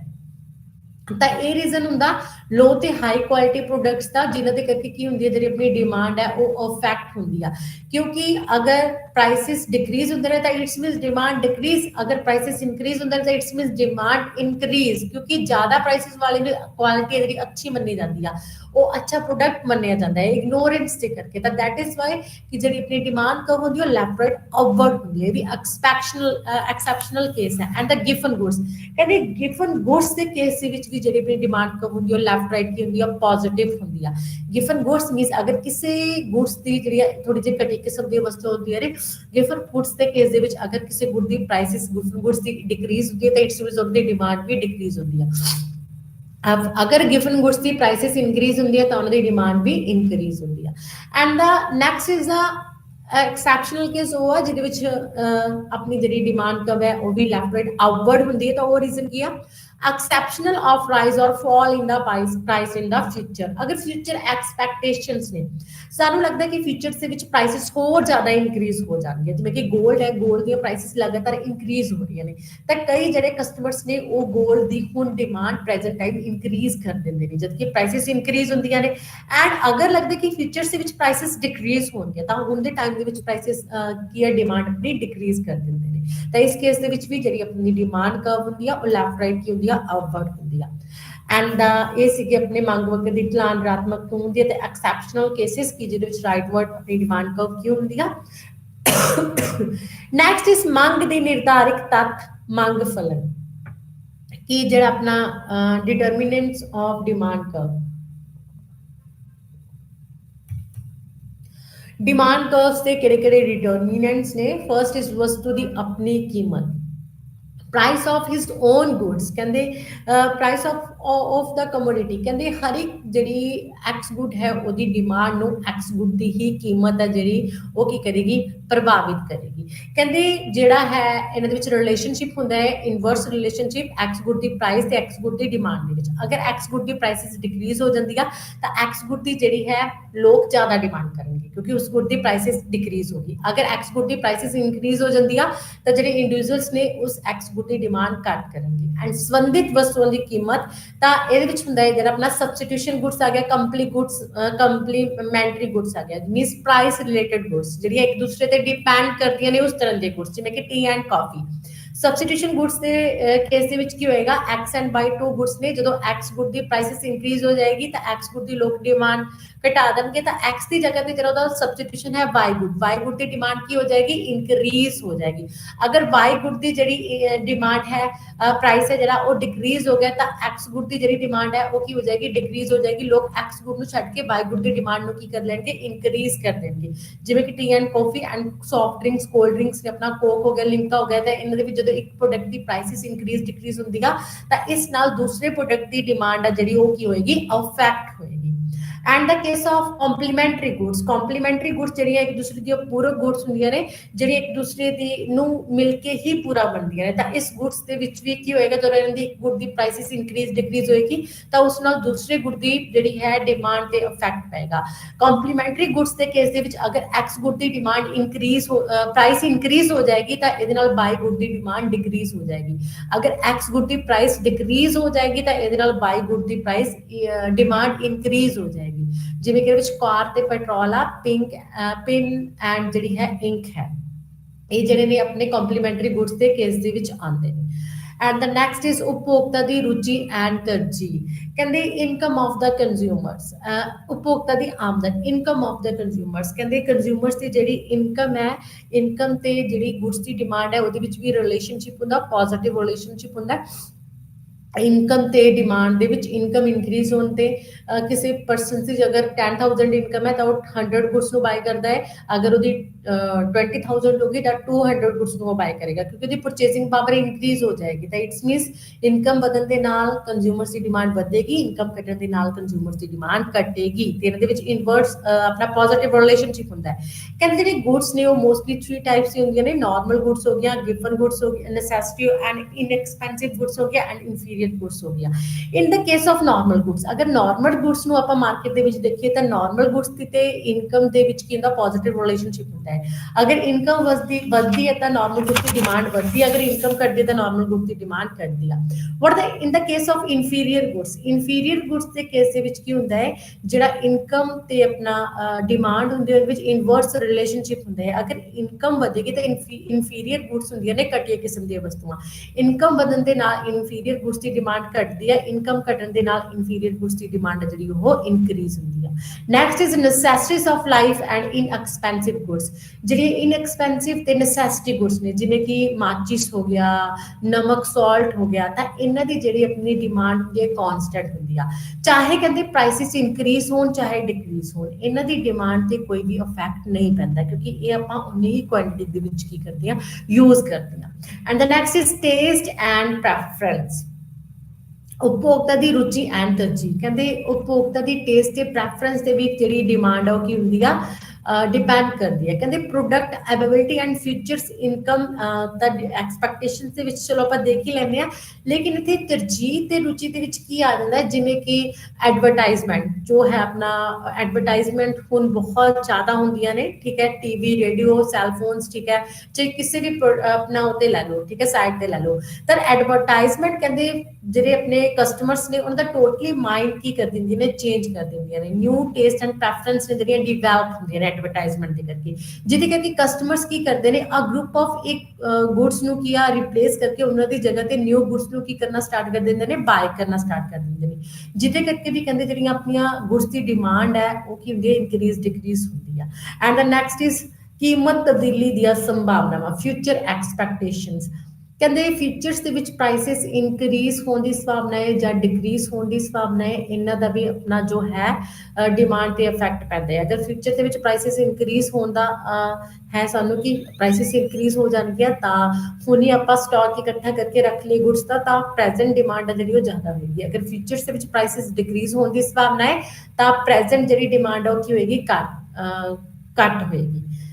And the next is population, size of population. ਕਹਿੰਦੇ ਇਹ ਵੀ ਇਫੈਕਟ ਕਰਦਾ ਹੈ ਡਿਮਾਂਡ ਨੂੰ, ਅਗਰ ਸਾਈਜ਼ ਆਫ ਪੋਪੂਲੇਸ਼ਨ ਇਨਕਰੀਜ਼ ਤਾਂ ਡਿਮਾਂਡ ਇਨਕਰੀਜ਼, ਅਗਰ ਸਾਈਜ਼ ਆਫ ਪੋਪੂਲੇਸ਼ਨ ਡਿਕਰੀਜ਼ ਤਾਂ ਡਿਮਾਂਡ ਕੀ ਹੁੰਦੀ ਹੈ, ਡਿਕਰੀਜ਼ ਹੁੰਦੀ ਹੈ।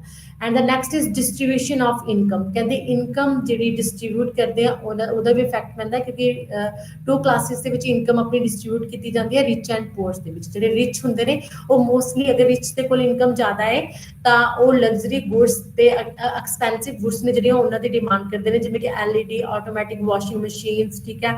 तो इदां दी अगर जिहड़ा अपना पुअर क्लास है तो मोस्टली वो बेसिक गुड्स की है डिमांड करनगे। ये सीगा अपना मंग दे निर्धारित तत्व मंग फलन। And the next topic is a भी इंपॉर्टेंट टॉपिक है change in quantity demanded and change in demand. तो हुण इहदे विच ये है कि चेंज इन क्वांटिटी डिमांडेड और चेंज इन डिमांड, ठीक है, जिन्हों movement along a demand curve और शिफ्ट इन डिमांड कर्व की जिहड़ी अपनी डिमांड कर्व है वो मूव किद्दां करदी है, ठीक है, एंड डिमांड कर्व शिफ्ट किद्दां हुंदी है। तो change in quantity demanded means increase और decrease in quantity when own price falls or rise, other things remains constant। कहते चेंज इन क्वांटिटी डिमांडेड का मतलब है जो किसी भी गुड की जी अपनी डिमांड है इंक्रीज डिक्रीज होंगी है, अदर थिंग्स कॉन्सटेंट रहंदियां ने, ओनली सिर्फ प्राइस चेंज होने के नाल क्वांटिटी डिमांडेड है जी उते इफेक्ट पैंदा है, ठीक है। एंड दूसरी तरफ चेंज इन डिमांड की होंदा है on the other hand means to increase और decrease in quantity demanded of a commodity when there is change in all other determinants of demand। जो प्राइस तो अलावा अदर डिटर्मिनेंट्स जिमें कि कंज्यूमर्स दी income, consumers दा टेस्ट प्रैफरेंस फ्यूचर एक्सपेक्टेशंस, ठीक है, other things they करके जी अपनी डिमांड है की होंदी है चेंज होंदी है। It is express through shift in demand curve, forward shift और बैकवर्ड शिफ्ट। जी डिमांड कर्व है वो फॉरवर्ड भी शिफ्ट होएगी एंड बैकवर्ड भी शिफ्ट हो सकती है। एंड द इथे टू अपने उन्होंने movement along a demand curve and shift in demand curve ਤੁਸੀਂ ਦੇਖ ਸਕਦੇ ਹੋ। Firstly change in quantity demanded and change in demand ਦੋਨਾਂ ਦੇ ਵਿੱਚ ਡਿਫਰੈਂਸ ਜਿਹੜਾ ਚੇਂਜ ਇਨ ਕੁਆਂਟੀਟੀ ਡਿਮਾਂਡਡ ਆ ਉਹਨੂੰ ਆਪਾਂ ਮੂਵਮੈਂਟ ਅਲੋਂਗ ਦਾ ਡਿਮਾਂਡ ਕਰਵ ਵੀ ਕਹਿੰਦੇ ਆ, चेंज इन डिमांड ਨੂੰ ਆਪਾਂ शिफ्ट इन डिमांड भी कहने ਆ। ਤਾਂ change in demand shift in demand किस साइड होएगी, ਜਾਂ ਤਾਂ डिमांड कर्व ਦੇ ਵਿੱਚ इंक्रीज ਹੋਏਗਾ ਜਾਂ डिमांड कर्व ਦੇ ਵਿੱਚ डिक्रीज ਹੋਏਗਾ। ਜਦੋਂ डिमांड कर्व ਦੇ ਵਿੱਚ इंक्रीज ਹੋਏਗਾ ਤਾਂ डिमांड कर्व राइटवर्ड शिफ्ट होएगी, ਜਦੋਂ डिमांड कर्व ਦੇ ਵਿੱਚ डिक्रीज ਹੋਏਗਾ ਤਾਂ डिमांड कर्व लेफ्टवर्ड शिफ्ट हो जाएगी। And movement along the demand curve जिन्हों पर चेंज इन क्वांटिटी डिमांडेड कहने डिफरेंट प्राइसेस के थ्रू जो डिफरेंट क्वांटिटीज कंज्यूमर बाय करता ये extension in demand and contraction in demand होएगी। इको डिमांड कर्व के ऊपर या नीचे वाल आपां जावांगे। ये ओन गुड्स के प्राइस के चेंज होने के नाल जिहड़ा है अपना प्राइस वो की हुंदा है डिमांड है जिहड़ी अपनी की हुंदी है चेंज हुंदी है।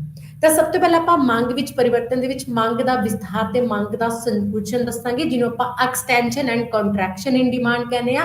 एंड दूसरा मंग विच वाधा ते मंग विच कमी जिन्हों आप इंक्रीज और डिक्रीज इन डिमांड कहने आ। तो फर्स्ट है अपना extension and contraction in demand, इहदे विच की आ मंग दा विस्तार जिन्हों आप एक्सटेंशन इन डिमांड कहने आ।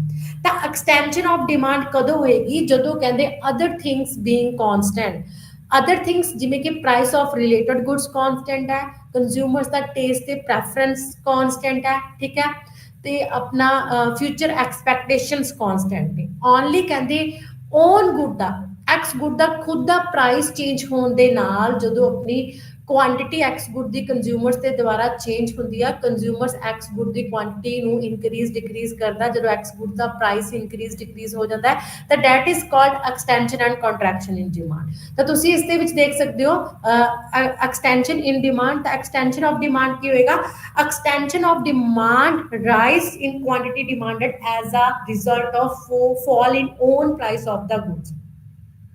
एक्सटेंशन ऑफ डिमांड उदों होएगा जदों कहते एक्स गुड दा प्राइस डिक्रीज हो जाएगा, तो एक्स गुड दा प्राइस डिक्रीज होने दे नाल कंज्यूमर्स के थ्रू एक्स गुड की जी डिमांड की होएगी इंक्रीज होएगी। तो इस डिमांड इंक्रीज होने की कहने एक्सटेंशन ऑफ डिमांड। जिवें कि फॉर एग्जांपल जदों आइसक्रीम दा प्राइस 5 रुपीस सीगा तो आइसक्रीम दा कंज्यूमर सिर्फ 1 यूनिट बाय करता सी, मींस 1 आइसक्रीम बाय करता सी। जदों आइसक्रीम दा प्राइस घट के 1 रुपीस हो गया तो कंज्यूमर्स ने आइसक्रीम दी कितनी क्वांटिटी नु बाय किया, 5 क्वांटिटीज नु बाय किया, ठीक है। तो this is a extension in demand. जिवें कि तुसीं इस डायग्राम दे विच देख सकते हो ओ एक्स अक्ष ते क्वांटिटी डिमांडेड दिखाया होया है एंड ओ वाई ते सानू प्राइस दिखाया होया है।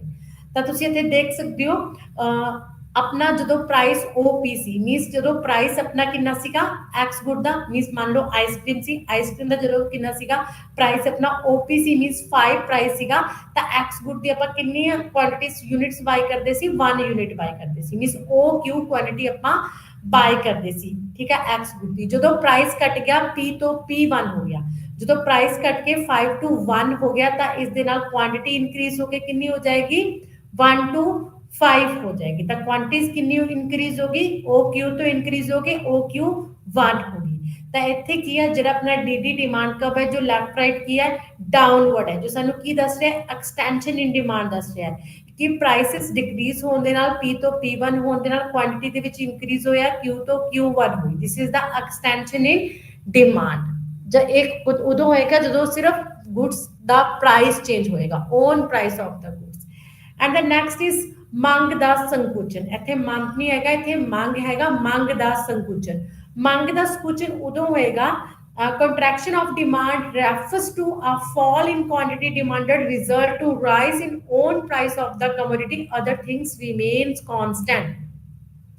ਜਦੋਂ ਕਹਿੰਦੇ ਅਦਰ ਥਿੰਗਸ ਕਾਂਸਟੈਂਟ ਰਹਿਣ ਤੇ ਕਿਸੇ ਵੀ ਐਕਸ ਕਮੋਡਿਟੀ ਦੀ ਖੁਦ ਦੀ ਪ੍ਰਾਈਸ ਦੇ ਵਿੱਚ ਇਨਕਰੀਜ਼ ਹੋ ਜਾਵੇ ਤਾਂ ਖੁਦ ਦੀ ਪ੍ਰਾਈਸ ਦੇ ਵਿੱਚ ਇਨਕਰੀਜ਼ ਹੋਣ ਦੇ ਨਾਲ ਐਕਸ ਗੁੱਡ ਦੀ ਜਿਹੜੀ ਡਿਮਾਂਡ ਆ ਉਹ ਕੀ ਹੋ ਜਾਏਗੀ, ਡਿਕਰੀਜ਼ ਹੋ ਜਾਏਗੀ। ਦਿਸ is the contraction in demand. ਜਿਵੇਂ ਕਿ ਤੁਸੀਂ ਇਸ ਡਾਇਗਰਾਮ ਦੇ ਵਿੱਚ ਦੇਖ ਸਕਦੇ ਹੋ, ਜਿਵੇਂ ਕਿ for example contraction of demand the example ਕੀ ਹੈ, ਜਦੋਂ ਆਈਸਕ੍ਰੀਮ ਦਾ ਪ੍ਰਾਈਸ 1 ਸੀਗਾ ਤਾਂ ਆਈਸਕ੍ਰੀਮ ਦੀ ਡਿਮਾਂਡ ਕਿੰਨੀ ਸੀਗੀ, 5 ਸੀ। 5 ਕੁਆਂਟੀਟੀਜ਼ ਕੰਜ਼ਿਊਮਰ ਆਈਸਕ੍ਰੀਮ ਦੀਆਂ ਬਾਈ ਕਰਦਾ ਸੀ। ਜਦੋਂ ਆਈਸਕ੍ਰੀਮ ਦਾ ਜਿਹੜਾ ਪ੍ਰਾਈਸ ਆ ਉਹ ਇਨਕਰੀਜ਼ ਹੋ ਗਿਆ 1 to 5 ਤਾਂ ਆਈਸਕ੍ਰੀਮ ਦੀ ਕੁਆਂਟੀਟੀ ਡਿਕਰੀਜ਼ ਹੋ ਕੇ ਕਿੰਨੀ ਹੋ ਗਈ, 5 to 1 ਹੋ ਗਈ। ਤਾਂ ਤੁਸੀਂ ਇੱਥੇ ਦੇਖ ਸਕਦੇ ਹੋ ਉਹ ਐਕਸ ਅਕਸ਼ ਤੇ ਕੁਆਂਟੀਟੀ ਡਿਮਾਂਡਡ ਐਂਡ ਉਹ ਵਾਈ ਤੇ ਪ੍ਰਾਈਸ ਦਿਖਾਇਆ ਹੋਇਆ ਹੈ। ਤਾਂ ਜਦੋਂ ਪ੍ਰਾਈਸ ਕਿੰਨਾ ਸੀਗਾ ਆਪਣਾ P1 ਸੀਗਾ, ਮੀਨਸ 1 ਪ੍ਰਾਈਸ ਸੀਗਾ ਆਈਸਕ੍ਰੀਮ ਦਾ, ਤਾਂ ਕੁਆਂਟੀਟੀਜ਼ ਅਸੀਂ ਕਿੰਨੇ ਲੈ ਰਹੇ ਸੀ, ਉਹ Q1 ਕੁਆਂਟੀਟੀਜ਼ ਮੀਨਸ 5 ਕੁਆਂਟੀਟੀਜ਼ ਅਸੀਂ ਬਾਈ ਕਰਦੇ ਸੀ।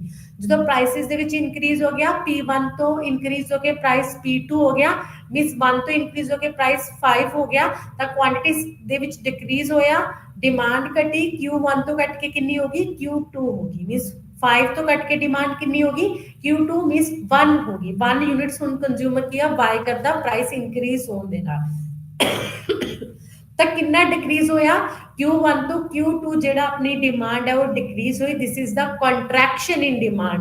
ਦੂਸਰੀ ਤਰਫ Q ਤੋਂ Q1 ਜਿਹੜੀ ਹੈ ਡਿਮਾਂਡ ਇੰਕਰੀਜ਼ ਹੋਈ ਪ੍ਰਾਈਸ ਘਟਣ ਦੇ ਨਾਲ। ਦਿਸ is the extension in demand. Same demand curve ਤੇ ਆਪਾਂ ਕੀ ਕਰਦੇ ਆ, ਐਕਸਟੈਂਡ ਐਂਡ ਕੰਟਰੈਕਟ ਕਰਦੇ ਆ। ਦਿਸ is the extension and contraction in demand curve. ਜਿਵੇਂ ਕਿ ਤੁਸੀਂ ਇਸ ਡਾਇਗਰਾਮ ਦੇ ਵਿੱਚ ਦੇਖ ਸਕਦੇ ਹੋ, ਉਹ ਐਕਸ ਅਕਸ਼ ਤੇ ਸੇਮ ਕੁਆਂਟੀਟੀ ਦਿਖਾਈ ਹੋਈ ਹੈ ਐਕਸ ਗੁੱਡ ਦੀ, ਐਂਡ ਉਹ ਵਾਈ ਤੇ ਪ੍ਰਾਈਸ ਦਿਖਾਇਆ ਹੋਇਆ ਹੈ। ਇੱਕੋ ਡਾਇਗਰਾਮ ਦੇ ਵਿੱਚ extension and contraction in demand ਦਿਖਾਇਆ ਹੋਇਆ ਹੈ। ਤੁਸੀਂ ਇੱਥੇ ਦੇਖ ਸਕਦੇ ਹੋ ਜਿਹੜੀ ਡਿਮਾਂਡ ਕਰਵ ਹੈ ਲੈਫਟ ਰਾਈਟ ਕੀ ਹੈ, ਡਾਊਨਵਰਡ ਹੈ, ਜੋ ਇਨਵਰਸ ਰਿਲੇਸ਼ਨਸ਼ਿਪ ਦੱਸ ਰਹੀ ਹੈ between the price and quantity demanded. ਤਾਂ ਇੱਥੇ ਤੁਸੀਂ ਦੇਖ ਸਕਦੇ ਹੋ ਜਦੋਂ ਐਕਸ ਗੁੱਡ ਦਾ ਜਿਹੜਾ ਪ੍ਰਾਈਸ ਸੀਗਾ 10 ਸੀਗਾ, ਪ੍ਰਾਈਸ 10 ਸੀਗਾ ਤਾਂ ਐਕਸ ਗੁੱਡ ਦੇ ਕਿੰਨੀਆਂ ਕੁਆਂਟੀਟੀਜ਼ ਬਾਈ ਹੋ ਰਹੀਆਂ ਸੀਗੀਆਂ 55 ਕੁਆਂਟੀਟੀਜ਼ ਆਪਾਂ ਬਾਈ ਕਰ ਰਹੇ ਸੀ। ਜਦੋਂ ਐਕਸ ਗੁੱਡ ਦਾ ਪ੍ਰਾਈਸ ਇਨਕਰੀਜ਼ ਹੋ ਗਿਆ, ਐਕਸ ਗੁੱਡ ਦਾ ਪ੍ਰਾਈਸ ਇਨਕਰੀਜ਼ ਹੋ ਕੇ 10 to 12 ਹੋ ਗਿਆ, ਤਾਂ ਐਕਸ ਗੁੱਡ ਦਾ ਪ੍ਰਾਈਸ ਇਨਕਰੀਜ਼ ਹੋਣ ਦੇ ਨਾਲ ਜਿਹੜੇ ਕਸਟਮਰਸ ਨੇ ਉਹਨਾਂ ਦੇ ਥਰੂ ਡਿਮਾਂਡ ਘਟ ਜਾਏਗੀ। 55 ਤੋਂ ਘਟ ਕੇ ਕਿੰਨੀ ਹੋ ਜਾਏਗੀ, 40 ਹੋ ਜਾएगी।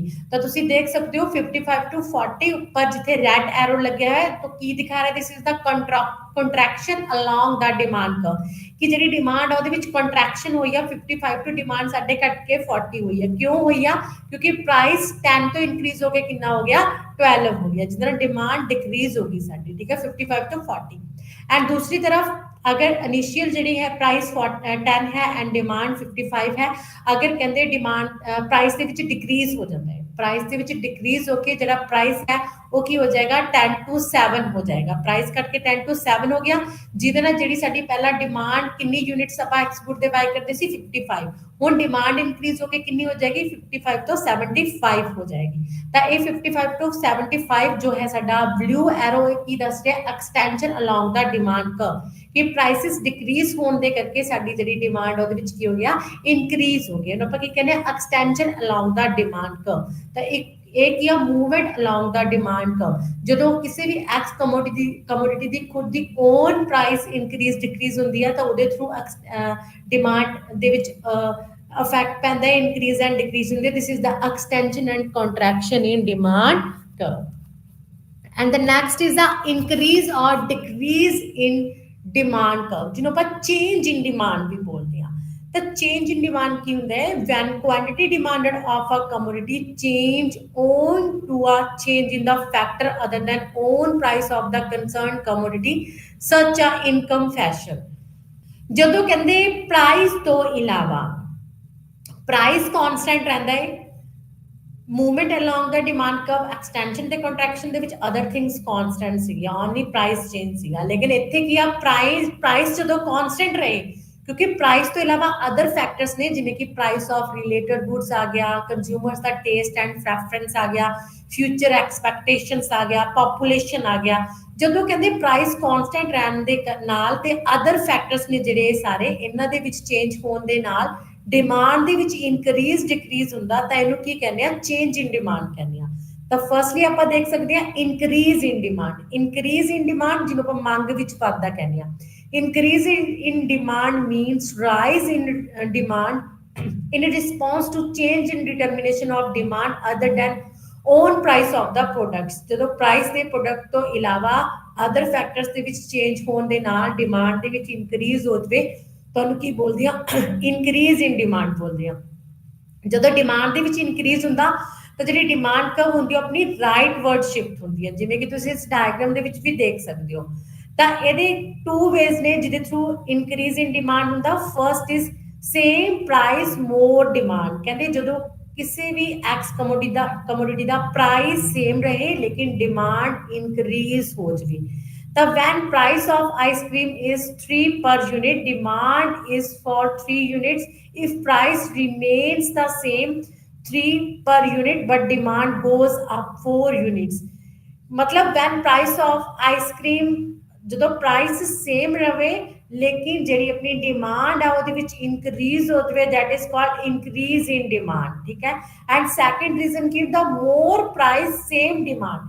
ਪ੍ਰਾਈਸ ਦੇ ਵਿੱਚ ਇਨਕਰੀਜ਼ ਹੋ ਗਿਆ ਲੇਕਿਨ ਡਿਮਾਂਡ ਸੇਮ ਰਹੀ ਹੈ, ਡਿਮਾਂਡ ਦੇ ਵਿੱਚ ਕੋਈ ਵੀ ਇਫੈਕਟ ਨਹੀਂ ਰਿਹਾ ਹੈ।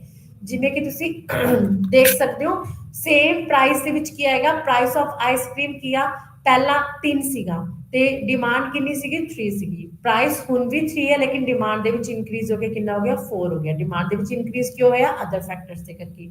ਐਂਡ ਮੋਰ ਪ੍ਰਾਈਸ, ਪਹਿਲਾ ਪ੍ਰਾਈਸ 3 ਸੀਗਾ, ਡਿਮਾਂਡ 3 ਸੀਗੀ, ਹੁਣ ਪ੍ਰਾਈਸ ਦੇ ਵਿੱਚ ਇਨਕਰੀਜ਼ ਹੋ ਗਿਆ 3 to 4 ਲੇਕਿਨ ਡਿਮਾਂਡ ਪਹਿਲਾਂ ਜਿੰਨੀ 3 ਹੀ ਹੈ।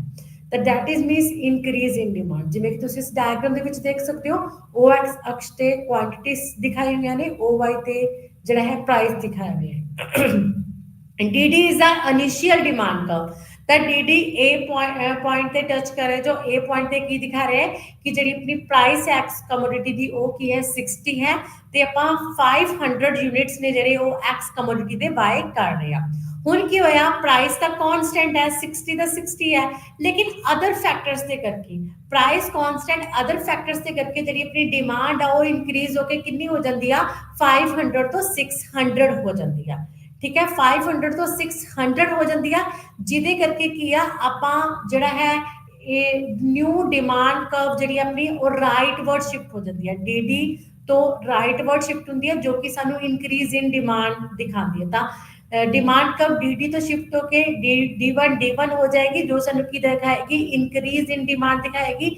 ਇਨਕਰੀਜ਼ ਇਨ ਡਿਮਾਂਡ ਕਿੰਨਾ ਹੈ, 500 ਤੋਂ 600 ਮੀਨਸ A ਤੋਂ B ਪੁਆਇੰਟ ਹੈ ਜੋ ਸਾਡਾ ਜਦੋਂ ਰਾਈਟ ਸਾਈਡ ਸਾਡੀ ਡਿਮਾਂਡ ਕਰਵ ਸ਼ਿਫਟ ਹੋ ਰਹੀ ਹੈ ਤਾਂ ਦਿਸ is the increase in demand. Same price and increase in demand through the other factors and ਜਿਹੜਾ ਪ੍ਰਾਈਸ ਹੈ ਉਹ ਸਾਡਾ ਇੱਥੇ ਕੀ ਆ, ਕਾਂਸਟੈਂਟ ਹੈ। ਦਿਸ is the increase in demand, ਜਦੋਂ ਜਿਹੜੀ ਡਿਮਾਂਡ ਕਰਵ ਹੈ ਰਾਈਟਵਰਡ ਸਾਡੀ ਸ਼ਿਫਟ ਹੁੰਦੀ ਆ। And the next is decrease in demand, ਜਿਹਨੂੰ ਆਪਾਂ ਮੰਗ ਵਿੱਚ ਕਮੀ ਬੋਲਦੇ ਹਾਂ। ਤਾਂ ਮੰਗ ਵਿੱਚ ਕਮੀ, decrease in demand means fall in demand in response to change in determination of demand other than core price of the commodity। ਜਦੋਂ ਪ੍ਰਾਈਸ ਤੋਂ ਇਲਾਵਾ ਅਦਰ ਫੈਕਟਰਸ ਦੇ ਕਰਕੇ ਜਿਹੜੀ ਸਾਡੀ ਡਿਮਾਂਡ ਹੈ ਉਹ ਡਿਕਰੀਜ਼ ਹੋ ਜਾਂਦੀ ਹੈ, ਤੁਹਾਨੂੰ ਕੀ ਬੋਲਦੇ ਆ, ਡਿਕਰੀਜ਼ ਇਨ ਡਿਮਾਂਡ ਬੋਲਦੇ ਆ। ਤਾਂ ਤੁਸੀਂ ਇੱਥੇ ਦੇਖ ਸਕਦੇ ਹੋ ਟੂ ਰੀਜ਼ਨਸ ਨੇ ਇਹਦੇ, ਟੂ ਵੇ ਦੇ ਨਾਲ ਡਿਮਾਂਡ ਦੇ ਵਿੱਚ ਡਿਕਰੀਜ਼ ਹੋਏਗਾ। ਫਸਟ, ਸੇਮ ਪ੍ਰਾਈਸ ਲੈਸ ਡਿਮਾਂਡ, ਕਿ ਪ੍ਰਾਈਸ ਤਾਂ ਸੇਮ ਆ ਲੇਕਿਨ ਡਿਮਾਂਡ ਸਾਡੀ ਕੀ ਹੋਗੀ, ਡਿਕਰੀਜ਼ ਹੋਗੀ। ਫॉर एग्जाम्पल पहला प्राइस 3 सीगा, डिमांड साडी 3 सी, लेकिन हुण भी प्राइस 3 ही है, सेम ही है पहला जिन्ना, लेकिन डिमांड साडी डिक्रीज होगी, कितनी होगी, 3 to 2 होगी। And secondary reason less price, जो प्राइसिस लैस हो जाए लेकिन डिमांड सेम रहे। पहला प्राइस 3 सीगा ਤੇ ਡਿਮਾਂਡ ਸਾਡੀ 3 ਸੀਗੀ, ਪ੍ਰਾइस ਲੈਸ ਹੋ ਗਿਆ ਜਦਕਿ ਡਿਮਾਂਡ ਨੂੰ ਇਨਕਰੀਜ਼ ਹੋਣਾ ਚਾਹੀਦਾ, ਡਿਮਾਂਡ ਇਨਕਰੀਜ਼ ਨਹੀਂ ਹੋਈ, ਡਿਮਾਂਡ ਵੀ 3 ਹੀ ਰਹੀ। ਤਾਂ ਟੂ ਵੇਜ਼ ਦੇ ਨਾਲ ਕੀ ਹੋਏਗਾ, ਆਪਣੀ ਡਿਮਾਂਡ ਦੇ ਵਿੱਚ ਡਿਕਰੀਜ਼ ਹੋਏਗਾ, ਜੋ ਕਿ ਤੁਸੀਂ ਇਸ ਡਾਇਗਰਾਮ ਦੇ ਵਿੱਚ ਦੇਖ ਸਕਦੇ ਹੋ। ਪ੍ਰਾइस ਤੋਂ ਇਲਾਵਾ ਅਦਰ ਫੈਕਟਰਸ ਦੇ ਕਰਕੇ ਜਦੋਂ ਸਾਡੀ ਡਿਮਾਂਡ ਘਟਦੀ ਹੈ that is called decrease in demand. ਤੇ ਇਸ ਡਾਇਗਰਾਮ ਦੇ ਵਿੱਚ ਉਹ ਐਕਸ ਅਕਸ਼ ਤੇ ਕੁਆਂਟੀਟੀ ਆਫ ਐਕਸ ਗੁੱਡਸ ਦਿਖਾਈ ਹੋਈ ਹੈ, ਉਹ ਵਾਈ ਤੇ ਪ੍ਰਾइस ਦਿਖਾਇਆ ਹੋਇਆ ਹੈ। ਤੇ ਜਿਹੜੀ ਸਾਡੀ ਇਨੀਸ਼ੀਅਲ ਡਿਮਾਂਡ ਕਰਵ ਹੈ ਉਹ ਸਾਡੀ D1 ਇਨੀਸ਼ੀਅਲ ਡਿਮਾਂਡ ਕਰਵ ਹੈ, ਸਪਲਾਈ ਕਰਵ ਸਾਡੀ S1 ਹੈ। ਤੇ ਸਪਲਾਈ ਕਰਵ ਦਾ ਕੋਈ ਵੀ ਮਤਲਬ ਨਹੀਂ ਹੈ, ਸਿਰਫ ਆਪਾਂ ਡਿਕਰੀਜ਼ ਇਨ ਡਿਮਾਂਡ ਦਿਖਾ ਰਹੇ ਹਾਂ। ਤਾਂ D1 is a initial demand curve, ਜੋ ਪ੍ਰਾइस ਸਾਡਾ P1 ਹੈ ਐਂਡ ਕੁਆਂਟੀਟੀ ਸਾਡੀ Q1 ਹੈ। एंड उस तो बाद की हो गया प्राइसिस डिक्रीज हो गया, साडी डिमांड भी की होगी डिक्रीज होगी, जबकि डिमांड नु इंक्रीज होना चाहिए सी, Q1 तो Q2 होगी, जस्ट सेम प्राइस ते लेस डिमांड। ठीक है, तो डिमांड कर्व दे विच जदों डिक्रीज होएगा तो जिहड़ी साडी डिमांड कर्व है ये लेफ्टवर्ड शिफ्ट हो जाएगी, D1 तो जिहड़ी है D2, this is the new demand curve जो सानू की दिखा रही है, डिक्रीज इन डिमांड दिखा रही है। डिक्रीज इन डिमांड कितना है, Q1 तो Q2 है, एंड ये साडा डिक्रीज इन डिमांड जो अदर फैक्टर्स से करके की हुआ है डिक्रीज होया है। तो causes of decrease in demand केड़े कॉजेस ने जिदे करके डिमांड कर्व साडी डिक्रीज होई है, लेफ्टवर्ड शिफ्ट होई है। First is decrease in income of the consumer, अगर कंज्यूमर की इनकम डिक्रीज हो जाएगी तो इट्स मींस डिमांड भी डिक्रीज होएगी। And fall in the price of substitution goods, X and Y two goods ने हुण एक्स गुड की साडी डिमांड दे विच डिक्रीज होया, तो इसदा रीजन की हो सकता है कि वाई गुड की प्राइस डिक्रीज होगी। जदों वाई गुड की प्राइस डिक्रीज हो जाएगी तो इट्स मींस एक्स दा सब्स्टिट्यूट है, तो एक्स गुड की डिमांड अपने आप इंक्रीज हो जाएगी, क्योंकि कंज्यूमर जिहड़े एक्स गुड दे ने वो एक्स गुड नूं छड्ड के वाई गुड की जिहड़ी डिमांड उन्हें की करनगे इंक्रीज करनगे। And rise in the price of complementary goods, complementary goods mean जिवें कि car and petrol, pen and ink होगी। तो इत्थे तुसीं मान लो कि ये की है, पेट्रोल है, पेट्रोल की जिहड़ी डिमांड है उहदे विच डिक्रीज होया, तो इत्थे रीजन की हो सकता है कि कार की जिहड़ी प्राइस है वो इंक्रीज होगी, तो कार की प्राइस इंक्रीज होने दे नाल कार की डिमांड घटेगी, तो कार की डिमांड घटेगी तो पेट्रोल की डिमांड भी की होगी, डिक्रीज होगी। And next is a unfavourable change in the taste and preference, जो कहते कंज्यूमर्स का टेस्ट एंड प्रेफरेंस चेंज होंदा, कंज्यूमर्स किसी चीज को प्रेफर नहीं करता, दूसरी चीज को उसी जगह प्रेफर करता, तो उस चीज की क्या डिमांड भी घटेगी। And expectations of fall in the price of near futures, अगर किसी भी प्रोडक्ट्स दिया डिमांड ਨੂੰ ਲੈ ਕੇ फ्यूचर एक्सपेक्टेशंस की ने कि फ्यूचर्स ਦੇ ਵਿੱਚ ਇਸ प्रोडक्ट ਦੀ डिमांड ਜਿਹੜੀ प्राइस हो की होगी डिक्रीज होगी, तो प्रेजेंट माइंड टाइम की होएगा उस चीज की डिमांड डिक्रीज हो जाएगी, क्योंकि हुण ना लैके अपन की करना पसंद करांगे, फ्यूचर्स दे विच बाय करना पसंद करांगे। And the next is decrease in population, कहते अगर पॉपुलेशन दे विच डिक्रीज होया है तद दी कहते जिहड़ी अपनी डिमांड हो की होएगी डिक्रीज होएगी।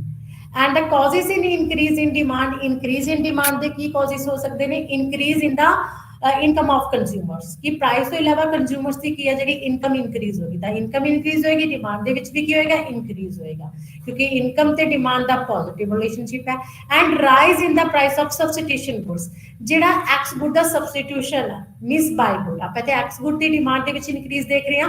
एक्स गुड की डिमांड क्यों वधी, क्योंकि जिहड़ा एक्स दा सब्स्टिट्यूशन गुड बाय है अगर उसकी प्राइस इंक्रीज हो जाती है तो एक्स गुड की डिमांड की हो जाएगी इंक्रीज हो जाएगी।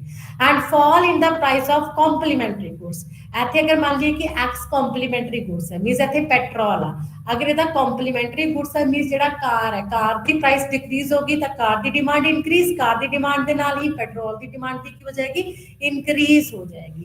And the next is favourable change in the taste and preference, कहते अगर किया कंज्यूमर्स किया टेस्ट एंड प्रेफरेंस उसी प्रोडक्ट्स के लिए किया इंक्रीज होए जितनी वो डिमांड पहला करता है, तो इट्स मींस की जी डिमांड उहदे विच की होएगा इंक्रीज हो जाएगा। Expectations of rise in price of the near futures, कहते इन फ्यूचर्स के विच अगर सानू एक्सपेक्टेशंस ने कि फ्यूचर्स के विच इस प्रोडक्ट की प्राइस है कि इंक्रीज होएगी, तद भी जी साडी डिमांड हो की होएगी इंक्रीज होएगी। इंक्रीज इन पॉपुलेशन, अगर कहते पॉपुलेशन के विच की है इंक्रीज होएगा तद भी जी साडी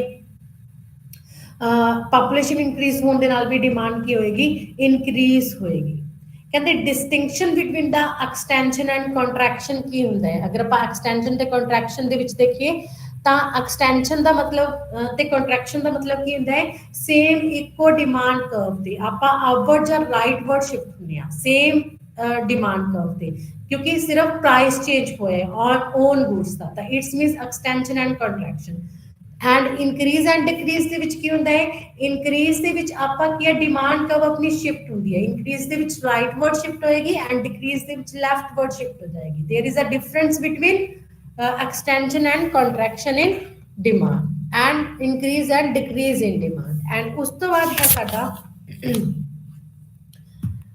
inter connected demand interconnected demand की होंदी है कहंदे इंटरकनैक्टेड डिमांड होंदी है कहंदे when demand for a commodity depend upon the demand for another commodity जो एक एक्स गुड की जी डिमांड है वो दूसरी वाई गुड की डिमांड से डिपेंड करती है वाई गुड की जी प्राइस है उन्होंने अफेक्ट करती है ये किहड़ियां गुड्स आंदियां ने जिवें कि जॉइंट एंड कॉम्पलीमेंटरी गुड्स आ जांदियां ने कहते when to satisfy one want two or more than goods it's demanded together ਜਦੋਂ ਕਹਿੰਦੇ ਇੱਕੋ ਟਾਈਮ ਤੇ two goods ਦੀ ਡਿਮਾਂਡ ਇਕੱਠੀ ਕੀਤੀ ਜਾਂਦੀ ਆ ਤਾਂ ਉਹ ਇਕੱਠੀ ਡਿਮਾਂਡ ਕਰਕੇ ਹੀ ਆਪਾਂ ਜਿਹੜੀ ਆਪਣੀ ਸੈਟੀਸਫੈਕਸ਼ਨ ਆ ਉਹਨੂੰ ਲੈ ਸਕਦੇ ਆ ਤਾਂ ਇਹਨਾਂ ਨੂੰ ਕੰਪਲੀਮੈਂਟਰੀ ਤੇ ਜੁਆਇੰਟ ਗੁੱਡਸ ਕਹਿੰਦੇ ਆ ਜਿਵੇਂ ਕਿ ਕੈਮਰਾ ਐਂਡ ਫਿਲਮ ਹੋ ਗਈ ਠੀਕ ਹੈ ਲੈਟਰ एंड पेन हो गया पेपर एंड पेन हो गया पेन एंड इंक हो गई ठीक है एंड उस तो बाद टी एंड मिल्क हो गया and tea leaves sugars waters क्योंकि टी इन्हां सब तो ही बनदी है तां की हुंदी साडी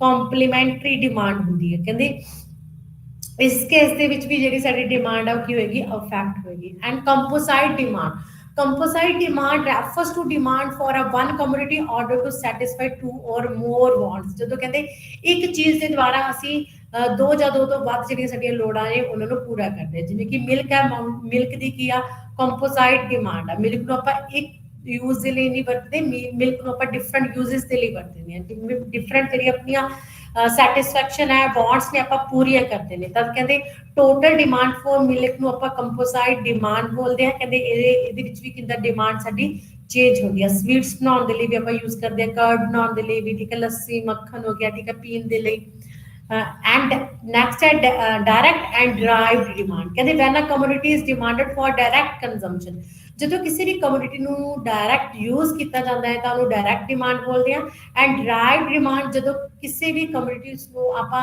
ਸੈਕੰਡ ਗੁੱਡ ਨੂੰ ਪ੍ਰੋਡਿਊਸ ਕਰਦੇ ਹਾਂ ਮੀਨਸ ਕੋਈ ਵੀ ਇੰਟਰਮੀਡੀਏਟ ਗੁੱਡਸ ਹੈ ਉਹ ਤਾਂ ਆਪਾਂ ਫਾਈਨਲ ਗੁੱਡਸ ਨੂੰ ਪ੍ਰੋਡਿਊਸ ਕਰਦੇ ਹਾਂ ਉਹਨੂੰ ਡਰਾਈਵਡ ਡਿਮਾਂਡ ਬੋਲਦੇ ਜਿਵੇਂ ਕਿ ਆਟਾ ਹੋ ਗਿਆ ਉਹ ਡਰਾਈਵਡ ਡਿਮਾਂਡ ਹੈ ਐਂਡ ਡਾਇਰੈਕਟ ਡਿਮਾਂਡ ਜਿਵੇਂ ਕਿ ਕੋਲਡ ਡਰਿੰਕਸ ਹੋ ਗਿਆ ਠੀਕ ਹੈ ਤਾਂ ਇਸ ਪ੍ਰੋਡਕਟਸ ਦੀ ਡਿਮਾਂਡ ਵੀ ਡਿਫਰੈਂਟ ਹੁੰਦੀ ਆ and the next is competitive demand ਕਹਿੰਦੇ demand for substitution is known as competitive demand substitution goods the demand ਨੂੰ ਆਪਾਂ competitive demand ਵੀ ਬੋਲਦੇ ਆ ਕਹਿੰਦੇ increase demand for one means reduce demand for others ਕਹਿੰਦੇ ਜਦੋਂ ਇੱਕ ਪ੍ਰੋਡਕਟ ਦੀ ਡਿਮਾਂਡ ਸਬਸਟੀਟਿਊਸ਼ਨ ਗੁੱਡਸ ਦੇ ਕੇਸ ਦੇ ਵਿੱਚ ਇਨਕਰੀਜ਼ ਹੁੰਦੀ ਹੈ ਤਾਂ ਇਟਸ ਮੀਨਸ ਦੂਸਰੇ ਪ੍ਰੋਡਕਟ ਦੀ ਜਿਹੜੀ ਡਿਮਾਂਡ ਉਹ ਕੀ ਹੋਏਗੀ ਡਿਕਰੀਜ਼ ਹੋਏਗੀ ਫॉर एग्जांपल ਜਿਵੇਂ ਕਿ ਕੈਂਪਾ ਤੇ ਲਿਮਕਾ ਹੈ ਅਗਰ ਕੈਂਪਾ ਦੀ ਪ੍ਰਾਈਸਿਸ ਇਨਕਰੀਜ਼ ਤਾਂ ਉਹਦੀ ਡਿਮਾਂਡ ਡਿਕਰੀਜ਼ ਉਹਦੀ ਜਗ੍ਹਾ ਤੇ ਲਿਮਕੇ ਦੀ ਡਿਮਾਂਡ ਇਨਕਰੀਜ਼ ਹੋ ਜਾਏਗੀ ਅਗਰ ਲਿਮਕੇ ਦੀ ਜਿਹੜੀ ਪ੍ਰਾਈਸ ਹੈ ਡਿਕਰੀਜ਼ ਹੋਗੀ ਤਾਂ ਉਹਦੀ ਡਿਮਾਂਡ ਇਨਕਰੀਜ਼ ਤੇ ਕੈਂਪੇ ਦੀ ਜਿਹੜੀ ਪ੍ਰਾਈਸ ਉਹ ਕੀ ਹੋ ਜਾਏਗੀ ਡਿਕਰੀਜ਼ ਹੋ ਜਾਏਗੀ ਤਾਂ ਇਹ ਸੀਗਾ ਸਾਡਾ ਡਿਮਾਂਡ ਵਾਲਾ